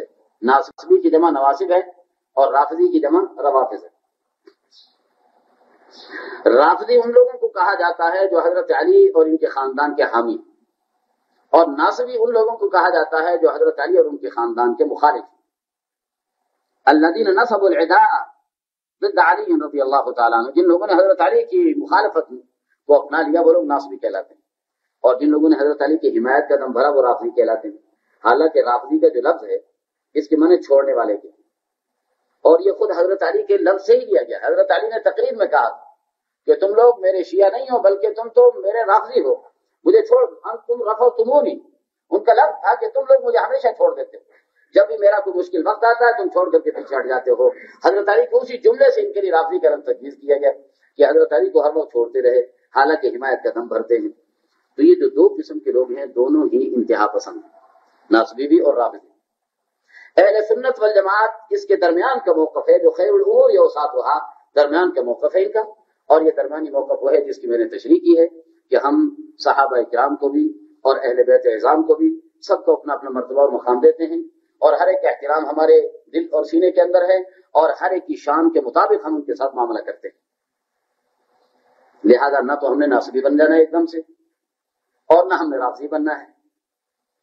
اسی کے حوالے سے وہ بات آ جائے گی جو ہمارے بزرگ ساتھی نے ایک دن پوچھی تھی کہ حضرت حسین کے لیے میں نے جب امام کا لفظ استعمال کیا تو انہوں نے کہا کہ یہ امام حسین کس حوالے سے کہا جاتا ہے، یہ اس کے بارے میں کیا نقطہ نظر ہے. تو دیکھیے شیعہ جس نقطہ نظر سے امام حسین کہتے ہیں وہ کچھ اور ہے. ان کا کہنا تو یہ ہے کہ ہر امام مستقل نبی سے بھی بڑا مرتبہ اور مقام رکھتا ہے اور اسے ہر قسم کے فیصلے کرنے کا اختیار ہے قرآن و حدیث کے مقابلے میں. یہ ان کا نقطہ نظر ہے. اس اعتبار سے تو ہم کسی کو امام نہیں مانتے اللہ کے نبی کے بعد، حضور اکرم صلی اللہ علیہ وسلم کے بعد اس تشریح کے اعتبار سے ہم کسی کو نبی نہیں مانتے. حضرت شاہ ولی اللہ محدث دہلوی رحمۃ اللہ تعالی علیہ فرماتے ہیں کہ میں شیعہ کے معاملے میں بڑا پریشان تھا کہ میں کیا کروں، اس کے بارے میں کیا رائے رکھوں. تو فرماتے ہیں کہ میں نے بڑی دعائیں مانگتا رہا تو ایک دن مجھے خواب آیا اور اس میں اللہ کے نبی کی زیارت ہوئی. تو میں نے پوچھا کہ یا رسول اللہ یہ شیعہ کیا چیز ہے، ان کے بارے میں کیا آپ کی امت کے افراد ہیں یا نہیں؟ تو حضور صلی اللہ علیہ وسلم نے فرمایا کہ امامت کے موضوع کا مطالعہ کرو، اس مذہب کے امامت کے موضوع کا مطالعہ کرو. بس اتنا کہہ کے حضور صلی اللہ علیہ وسلم خواب سے اوجل ہو گئے. حضرت شاہ ولی اللہ محدث دہلوی رحمۃ اللہ علیہ کہتے ہیں کہ میں نے جب شیعہ کی امامت کا موضوع کا مطالعہ کیا تو میں نے کہا یہ تو ختم نبوت کے خلاف کھلی جنگ، ختم نبوت کے خلاف کھلا اعلان ہے. اس لیے کہ امام کا مطلب وہ یہ بتاتے ہیں کہ قرآن کی آیت جو بھی کہہ رہی ہو لیکن امام اس کی جو تشریح کرے گا وہ مانی جائے گی. یہ حیثیت تو نبی کی ہے. یہ حیثیت کسی تو نبی بھی اللہ کے فرمان کی اور وحی کی روشنی میں اس کی وضاحت کرتے ہیں. یہ حیثیت کسی دوسرے کو دی ہی نہیں جا سکتی. لہذا انہوں نے کہا تو میں نے کہا کہ امام کا یہ تصور تو یہ تو اسلام میں ہو ہی نہیں سکتا. اسی میں نے جو متبادی کا لفظ استعمال کیا وہ اسی لیے کیا ہے کہ یہ جو نظریات ہیں یہ اسلام کے متبادی چلتے ہیں, اسلام کے ساتھ کہیں بھی ملتے نہیں. تو اس حیثیت سے تو ہم کسی کو بھی امام نہیں کہہ سکتے. لیکن امام کا جو لفظ عربی میں ایک اور معنی میں بھی استعمال ہوتا ہے اور وہ حکمران حاکم وقت کے لیے استعمال ہوتا ہے. تو اس معنی کے اعتبار سے امام وہی کہلائے گا جو خلیفہ رہا ہو, مسلمانوں کا خلیفہ رہا وہ امام کہلائے گا. ایک اور مفہوم ہے امام کے لفظ کا اور وہ یہ ہے کہ جس شخص کی پیروی کی جائے, جس شخص کی اتباع کی جائے کسی مسئلے کے اندر, جو علمی اعتبار سے اتنی بڑی حیثیت رکھتا ہو کہ ہم سے زیادہ جانتا ہے اور ہم اس کی طرف رجوع کریں گے اور ہم اس کی پیروی کریں گے, اس کے لیے بھی امام کا لفظ استعمال کیا جاتا ہے. امام من یقتدی بہ, جس کی اقتداء کی جائے, جس کے پیچھے چلا جائے وہ امام کہلاتا ہے. تو اس اعتبار سے تو ہر صحابی امام کہلانے کا مستحق ہے. صرف حضرت علی نہیں, صرف حضرت حسن اور حسین نہیں, ہر صحابی کو آپ امام کہہ سکتے ہیں. تو حضرت حسن حسین کو بھی امام کہا جا سکتا ہے, حضرت علی کو بھی امام کہا جا سکتا ہے. لہذا ہم شیعوں کی مخالفت کے زور کے اندر آ کر کے یا روافض کی مخالفت کے زور میں آ کر کے کہیں کہ ہم حسین کو امام نہیں کہیں گے, میں سمجھتا ہوں کہ یہ کوئی انصاف کی بات نہیں ہوگی. اور پھر ان کی ضد میں آ کر کے ہم ہر صحابی کو امام بنانا شروع کر دیں, ہر شخص کے لیے امام کا لفظ استعمال کرنا شروع کر دیں, تو یہ کوئی صحت مند رجحان نہیں کہلائے گا. بہر صورت اگر ان کے لیے امام کا لفظ استعمال کر لیا جاتا ہے اس حیثیت سے کہ یہ لوگ قابل اقتداء ہیں, تو اس لفظ کے استعمال کرنے میں کوئی حرج نہیں. یہی بات باقی چیزوں کے بارے میں بھی مد نظر رکھی جا سکتی ہے. بہر صورت میں اپنی بات کو یہاں ختم کر رہا ہوں اور اللہ تعالیٰ سے دعا ہے کہ اللہ تعالیٰ ہمیں صحیح عمل کرنے کی توفیق عطا فرمائے, تاریخ پر صحیح نگاہ ڈالنے کی اللہ ہمیں توفیق عطا فرمائے. مسلمانہ نگاہ, ایک مسلم کی نگاہ تاریخ پر جب ڈالیں گے تو انشاءاللہ اس کے نتیجے میں ہمارے سامنے صحیح حقائق آئیں گے اور زیادہ سے زیادہ مطالعہ جتنا زیادہ کیا جائے گا اتنی زیادہ چیزیں ہمارے سامنے کھل کر کے آئیں گی. وآخر دعوانا الحمدللہ رب العالمین. آپ نے موضوع جیسا شاید اب عالم لوگ بھی ہیں, ٹیچر بھی ہیں اور ماحول ہمارا ماشاء اللہ کہ ہم اور مطالعہ کریں. سر اگر آپ سوالات ہیں تو ہاں میں تیار ہوں اس کے لیے. میرا خیال یہ ذرا تھوڑی دیر ہٹا دیں تو میں یہاں بیٹھ جاتا ہوں.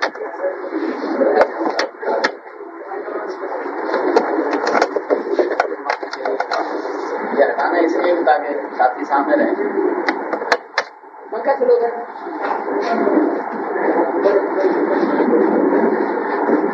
سر یہ میں نے اپنے علماء سے یہی کہا کہ ہم ہر چیز پہ بحث کریں تاکہ آپ نے تصور غور فکر کیا اور حوصلہ ہو, کیونکہ جب یہ دوسری طرف جائیں گے تو وہاں عالم نہیں ہوں گے اسے سوال کرنے والے, وہاں ایسے سوال کرنے والے میں جو بے دین ہوں گے جن کی کوئی اور تعلیم ہے اس میں بات قابو میں رکھ کے پھر بات کریں. اس لیے میں نے میں اس میں تھوڑا سا ایک بات کا اضافہ کرنا چاہوں گا آپ کی اس بات میں کہ ہمارا جو نقطہ نظر ہے سنت والجماعت کا یہ ہے کہ شریعت کے وہ احکام جن میں دو ٹوک فیصلے حتمی فیصلے موجود ہیں ان کے بارے میں تو ہم کسی قسم کی بحث کو ناپسند کرتے ہیں. جب دو ٹوک بات آ گئی, دو ٹوک فیصلہ آ گیا تو اب ہمیں اختیار نہیں رہ جاتا کہ ہم اس کے بارے میں کوئی بحث مباحثہ کر کے کوئی نیا نتیجہ نکالنے کی کوشش کریں. البتہ جن چیزوں میں دو لوگ رائے موجود نہیں ہے شریعت کی تو ان میں گنجائش ہے اور بڑی گنجائش ہے, ان میں بحث اور گفتگو کی جا سکتی ہے اور اس کے لیے شریعت کے ضابطے موجود ہیں, قواعد موجود ہیں. ان ضوابط اور قواعد کی روشنی میں اس موضوع پر کھل کر کے گفتگو کی جا سکتی ہے. تو اسی طریقے پر اس میں اگر اس سلسلے کے اندر کوئی بات کسی نے کہنی ہو تو ضرور کہیں.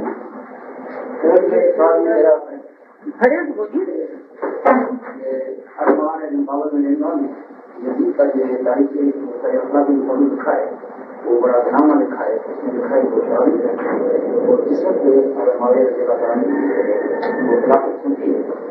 جب قاسم کے پاس گئے اس وقت وہ اپنے ساتھی کے ساتھ شراب کی اور بہت سارے شو کرتے پانی وغیرہ تھے کیونکہ اس کا ذکر آپ نے سنایا ہے.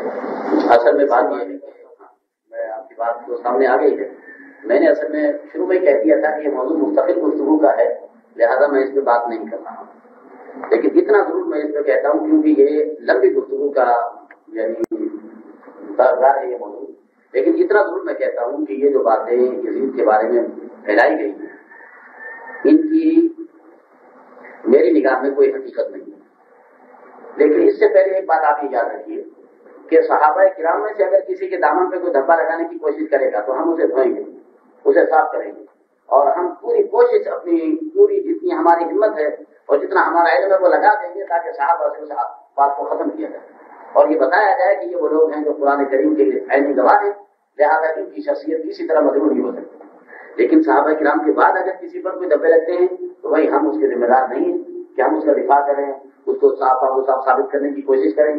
لہذا اگر تو تاریخ یہ ثابت کرتے صحیح حوالوں سے کہ یزید اس قسم کا آدمی تھا تو ہمیں تسلیم کرنے میں کوئی عیب نہیں ہوگا، کوئی عار نہیں ہوگا، ہم تسلیم کریں گے اور کہیں گے کہ یزید غلط ہے۔ لیکن اگر تاریخ اسے ثابت نہ کر سکے بلکہ اس کے بالمقابل دوسری باتیں موجود ہوں تو پھر ہمیں ظاہر ہے کہ خواہ کسی پر الزام لگانا یہ کوئی سمجھداری کی بات نہیں ہے۔ مجھے بڑی بات پسند آئی، میں نے آتے ہوئے دیکھا یہ قواسم کو میں نے یوں ہی کھول کر کے دیکھا تو جملہ بڑا اچھا ہے، بڑا بہترین جملہ ہے۔ انہوں نے کہا کہ لوگ کہتے ہیں کہ ہم یزید کی شراب سے زمین کو پاک کرنا چاہتے ہیں لیکن انہوں نے حسین کے خون سے زمین کو اور رنگین کر دیا، بجائے اس کے کہ وہ یزید کی شراب سے پاک کرتے ہیں حسین کا خون بہا کر اور بڑا جرم انہوں نے کر دیا۔ تو لیکن میں ایک بات کہتا ہوں کہ یہ جو باتیں کہی گئی ہیں اس کے جوابات بھی تاریخ میں دیے گئے۔ پہلی بات یہ ہے کہ ان باتوں کو نقل کرنے والے ہمیں دیکھنے ہوں گے اور یہ جو باتیں مولوی صاحب نے کہی ہے تاریخ میں موجود ہے، ان سے میں انکار نہیں کرتا، لیکن میں نے آپ کو بتایا کہ تاریخ دونوں روایتیں لاتی ہیں۔ لہذا وہ کیا وجہ ہے؟ شیخ محمود الخطیب ہیں، وہ بھی بڑے زبردست عالم ہیں، انہوں نے کہتا ہے کہ یہ ذہن وہ روایتیں کیوں اٹھاتا ہے کتابوں میں سے جو کسی اخلاقی گراوٹ کی باتیں کرتی ہیں، اسی موضوع پر جو روایتیں اچھی باتیں کرتی ہیں، جو روایتیں اخلاقی اقدار کی باتیں کرتی ہیں، ہمارا ذہن اسے کیوں قبول نہیں کرتا؟ اسے ایک سوال اٹھایا، اس نے کہا کہ تو ایک صحت مند آدمی تو ویسے ہی چاہیے کہ وہ صحیح بات کوشش کرے، اگر اس کے مقابلے میں غلط بات آ رہی ہے اسے اٹھا کے پھینک دیں، لیکن پھر بھی ہم دلائل کی روشنی میں اس پر بحث کر سکتے ہیں۔ بات صورت یزید کے بارے میں کتے پالنے کا لفظ ہے، یہ تو دیکھیے یہ کتے پالنا تو ایسا نہیں ہے جیسا کہ آج کل کتے پالے جاتے ہیں، آج کل کے بڑے پالتے ہیں، یہ یورپین لوگ پالتے ہیں۔ دیکھیے یزید شکاری تھا، یہ بالکل ثابت ہے کہ وہ شکار کرتا تھا اور شکار کے لیے کتوں کا استعمال قرآن کریم نے خود بتایا، لہذا اگر اس نے کتے پالے بھی ہیں شکار کے لیے سکھائے ہیں تو یہ کوئی عیب نہیں ہے جسے عیب بنا کر کے پیش کیا جائے۔ حضرت محمد بن حنفیہ رحمۃ اللہ علیہ سے کسی نے جب یہ کہا حضرت حسین کی شہادت کے بعد مدینہ منورہ میں بڑا ہنگامہ ہوا، اس ہنگامے کو فروغ کرنے کے لیے یزید کو فوجیں بھیجنی پڑی، وہ ایک لمبا واقعہ الگ ہے۔ تو اس وقت حضرت محمد بن حنفیہ جو حضرت حسین کے بھائی ہیں، حضرت علی کے صاحبزادے ہیں، حضرت فاطمہ کے علاوہ دوسری بیوی سے، انہیں حضرت عبداللہ بن مسیح نے کہا کہ آپ کیوں نہیں نکل رہے ہیں، یزید تو شرابی۔ حضرت محمد ابن حنفیہ نے کہا کہ تم نے شراب پیتے ہوئے یزید کو دیکھا؟ کہنے لگے ہم نے دیکھا تو نہیں لیکن ہم مانتے ہیں کہ وہ شراب پیتا۔ ہم نے کہا جب آپ لوگوں نے دیکھا نہیں ہے تو کیسے مانتے ہیں؟ ہم نے کہا کہ میں وہاں رہا ہوں یزید کے ہاں، اس کے گھر میں ٹھہرا ہوں، میں نے اسے نماز پڑھتے ہوئے اور تہجد پڑھتے ہوئے دیکھا اور میں نے اس کے اندر کوئی ایسا عمل نہیں دیکھا جو شریعت کے خلاف ہے۔ یہ گواہی حضرت حسین کے بھائی خود دے رہے ہیں۔ لہذا یہ جو باتیں ہیں ان کو پرکھ لینا چاہیے، ان کو ہم پرکھیں گے جیسے شوکت صاحب فرما رہے ہیں، ان کو پرکھا جائے گا۔ یہ باقی دلائل کے سامنے ٹھہر بھی سکتی ہیں یا نہیں، ان کے اندر ٹھہرنے میں کوئی وزن ہے یا نہیں؟ جب محض شاعری کی گئی ہو تو اس کی تو کوئی حیثیت ہی نہیں۔ تو بات صورت یہ میں آپ سے عرض کروں کہ اس میں باقاعدہ اس موضوع پر مستقل گفتگو ہوئی ہے اور تاریخ نے اس بات کو ثابت کیا ہے کہ یزید کا دامن ان چیزوں سے پاک ہے جو چیزیں اس کے بارے میں ثابت کی جاتی ہیں، اور یہ محض اس لیے ثابت کی جاتی ہیں کہ یزید کے حوالے سے حضرت معاویہ پر بات لائی جائے اور حضرت معاویہ کے حوالے سے ان کے خاندان کے دوسرے افراد کو رگیدا جائے اور اس طرح دے کر کے صحابہ کرام کو بھی جو ملبس کر کے اور اسلام کے اس پہلو کو کمزور کیا جائے۔ اس کے علاوہ اس کا اور کوئی مقصد نہیں۔ اسی وقت جب یزید سے پوچھا گیا یہ باتیں باقاعدہ تحقیق کرائی گئی اور یزید کے پاس وقت آیا اور اس نے پوچھا کہ ہمیں معلوم ہوا ہے کہ آپ نے کھانے کے بعد ایک شراب پی ہے، اس نے کہا کہ میں پیٹ میں مجھے تکلیف ہے اور مجھے حکیم نے ایک شربت بنا کے دیا ہوا ہے جو کھانے کے فوراً بعد مجھے پینا ہوتا ہے، وہ شربت میں نے پیا۔ اب دیکھنے والے نے گلاس پیتے ہوئے دیکھا تو کہا کہ ذرا میں نے شراب پی، اس نے اسے آگے مشہور کر دیا۔ اور ظاہر بات ہے کہ بنو امیہ سے ویسے ہی لوگ خاص کھائے ہوئے تھے اور واقعہ کربلا کے بعد اور زیادہ ناراض تھے، لہٰذا لوگوں نے تسلیم کر لیا کہ نے شراب پی۔ حالانکہ اس کی وضاحت موجود ہے کہ شراب نہیں، ایک طبیب نے سیرپ بنا کے دیا تھا یا اس نے کوئی مسٹر بنا کے دیا تھا جو ایسے موقع پر استعمال کرنے کا تھا، وہ اس نے پیا ہے، انہوں نے کہہ دیا کہ اس نے شراب پی۔ تو بہر صورت یہ باتیں ثابت نہیں ہیں، اس بنا پر انہیں کوئی حیثیت نہیں۔ باقی رہا مسئلہ دیکھیے، یہ سوال سے ہی ریلیٹڈ ہے لیکن پوچھا نہیں گیا ہے، مسئلہ ہے حضرت یزید کا اور حضرت حسین کا آپس میں مقابلہ۔ تو اس سلسلے میں سن لیجیے کہ یزید کا اور حضرت حسین کا مقابلہ آپس میں ہو ہی نہیں سکتی، پھر اس پر خاصا بات ایک صحابی سے اور نواز رسول سے یزید کو کیا نسبت ہو سکتی؟ یزید زیادہ سے زیادہ تابعی کہلائے، لہذا حضرت حسین کے مقابلے میں وہ خاک پاک کے برابر بھی نہیں، حضرت حسین کی قدموں سے اڑنے والی مٹی کے برابر بھی نہیں، اس لیے اس کو تقابل ہو ہی نہیں سکتا۔ باقی یزید کی اپنی شخصیت پر اگر گفتگو کرنی ہو تو وہ ایک الگ موضوع مستقل ہے اور تاریخ نے اس پر بھی کی، لہذا آپ تاریخی روایات کا مطالعہ کریں تو باتیں کھل کر کے سامنے آ جائیں گی۔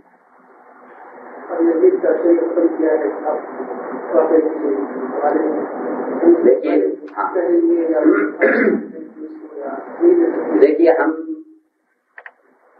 کسی شخص کے بارے میں فیصلہ اگر کرنا ہو تو اس میں یہ ہے کہ یزید کے بارے میں عام طور پر بعض لوگ اس بات کے قائل ہیں کہ یزید کو ملعون کہا جائے، لعنت اللہ علیہ کہا جائے۔ آپ نے اس واقعے کو بھی دیکھ لیا اور یزید کے کردار کو بھی دیکھ لیا۔ میں نہیں سمجھتا کہ کوئی منصف مزاج انسان اس کردار کو سننے کے بعد بھی یزید کے لیے لعنت وغیرہ کا لفظ استعمال کرے، اس لیے کہ اس کا کیسا بھی کردار ہو، لیکن ایسا نہیں ہے کہ اسے براہ راست حضرت حسین کے شہادت کے اندر ملوث کر کے اور اسے ملعون قرار دیا جائے۔ دوسری بات یہ ہے کہ شریعت کا ضابطہ ہے کہ لعنت اس شخص پر کی جا سکتی ہے جس کے کفر پر مرنے کا یقین ہو یا حالت کفر کے مرنے کا ثبوت آپ کے پاس موجود ہے۔ اگر کسی شخص کے بارے میں آپ کے پاس اس بات کا یقین ہے کہ یہ کافر ہو کے مرے گا، پھر تو آپ اس پہ لعنت کر سکتے ہیں، یا پھر آپ کے پاس ایسے دلائل موجود ہوں کہ یہ حالت کفر میں مرا ہے، پھر آپ اس پہ لعنت کر سکتے ہیں شخصاً، ورنہ کسی پر لعنت کرنے کی اجازت نہیں۔ یزید کی لعنت کے بارے میں ہمارے علماء اہل سنت کا جو عقیدہ ہے، بد العمالی کے نام سے ایک قصیدہ ہے جو اہل سنت کے عقائد اس میں منظور کیے گئے ہیں۔ وہ یہ کہتا ہے اس قصیدے کا مصنف، وَلَمْ يَلْعَنْ يَزِيدًا بَعْدَ مَوْتِهِ سِوَى الْمِقْدَارِ فِي الْإِغْرَاءِ غَالِبًا۔ ان کا کہنا یہ ہے کہ یزید پر لعنت ایسا ہی شخص کر سکتا ہے جو جسے ہذیان کی بیماری لگی ہوئی ہو اور وہ لوگوں کو بھڑکانے میں غلو اور زیادتی کرنے کا مرتکب ہو، وہی کر سکتا ہے یزید پر لعنت، ورنہ دوسرا آدمی نہیں کر سکتا۔ تو اس اہل سنت کا موقع بھی سامنے آ جاتا ہے، وَلَمْ يَلْعَنْ يَزِيدًا بَعْدَ مَوْتِهِ سِوَى الْمِقْدَارِ فِي الْإِغْرَاءِ غَالِبًا۔ مقدار کہتے ہیں زیادہ باتوں میں، جسے ہذیان کی طرح بڑھتا ہو جو زیادہ۔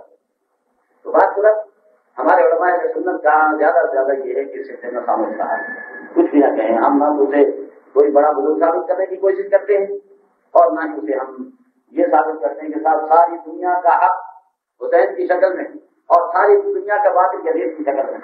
نہیں سمجھے میں کیا کہہ گیا، یہ بھی صاف ہوتا ہے کہ نہیں سمجھے میں کیا کہہ گیا، نہیں سمجھے میں کیا کہہ گیا۔ یہ شاعری ہے، اس کی کوئی حیثیت نہیں، اس کی کوئی وقت نہیں اس جملے کی۔ تو ہم یزید کے بارے میں خاموشی اختیار کریں تو یہ زیادہ بہتر ہے۔ اسی وجہ سے ہم نہ تو اس کی صفائی پیش کرنے کے لیے تیار ہیں اور نہ ہی اس پر الزاموں کا بوجھ ڈالنے کے لیے تیار ہیں۔ ہم کہتے ہیں کہ تاریخ کی ایک شخصیت ہے، آیا اور چلا گیا، ہمیں ہمارے اتنے ہی سے واسطہ ہے اور کچھ نہیں۔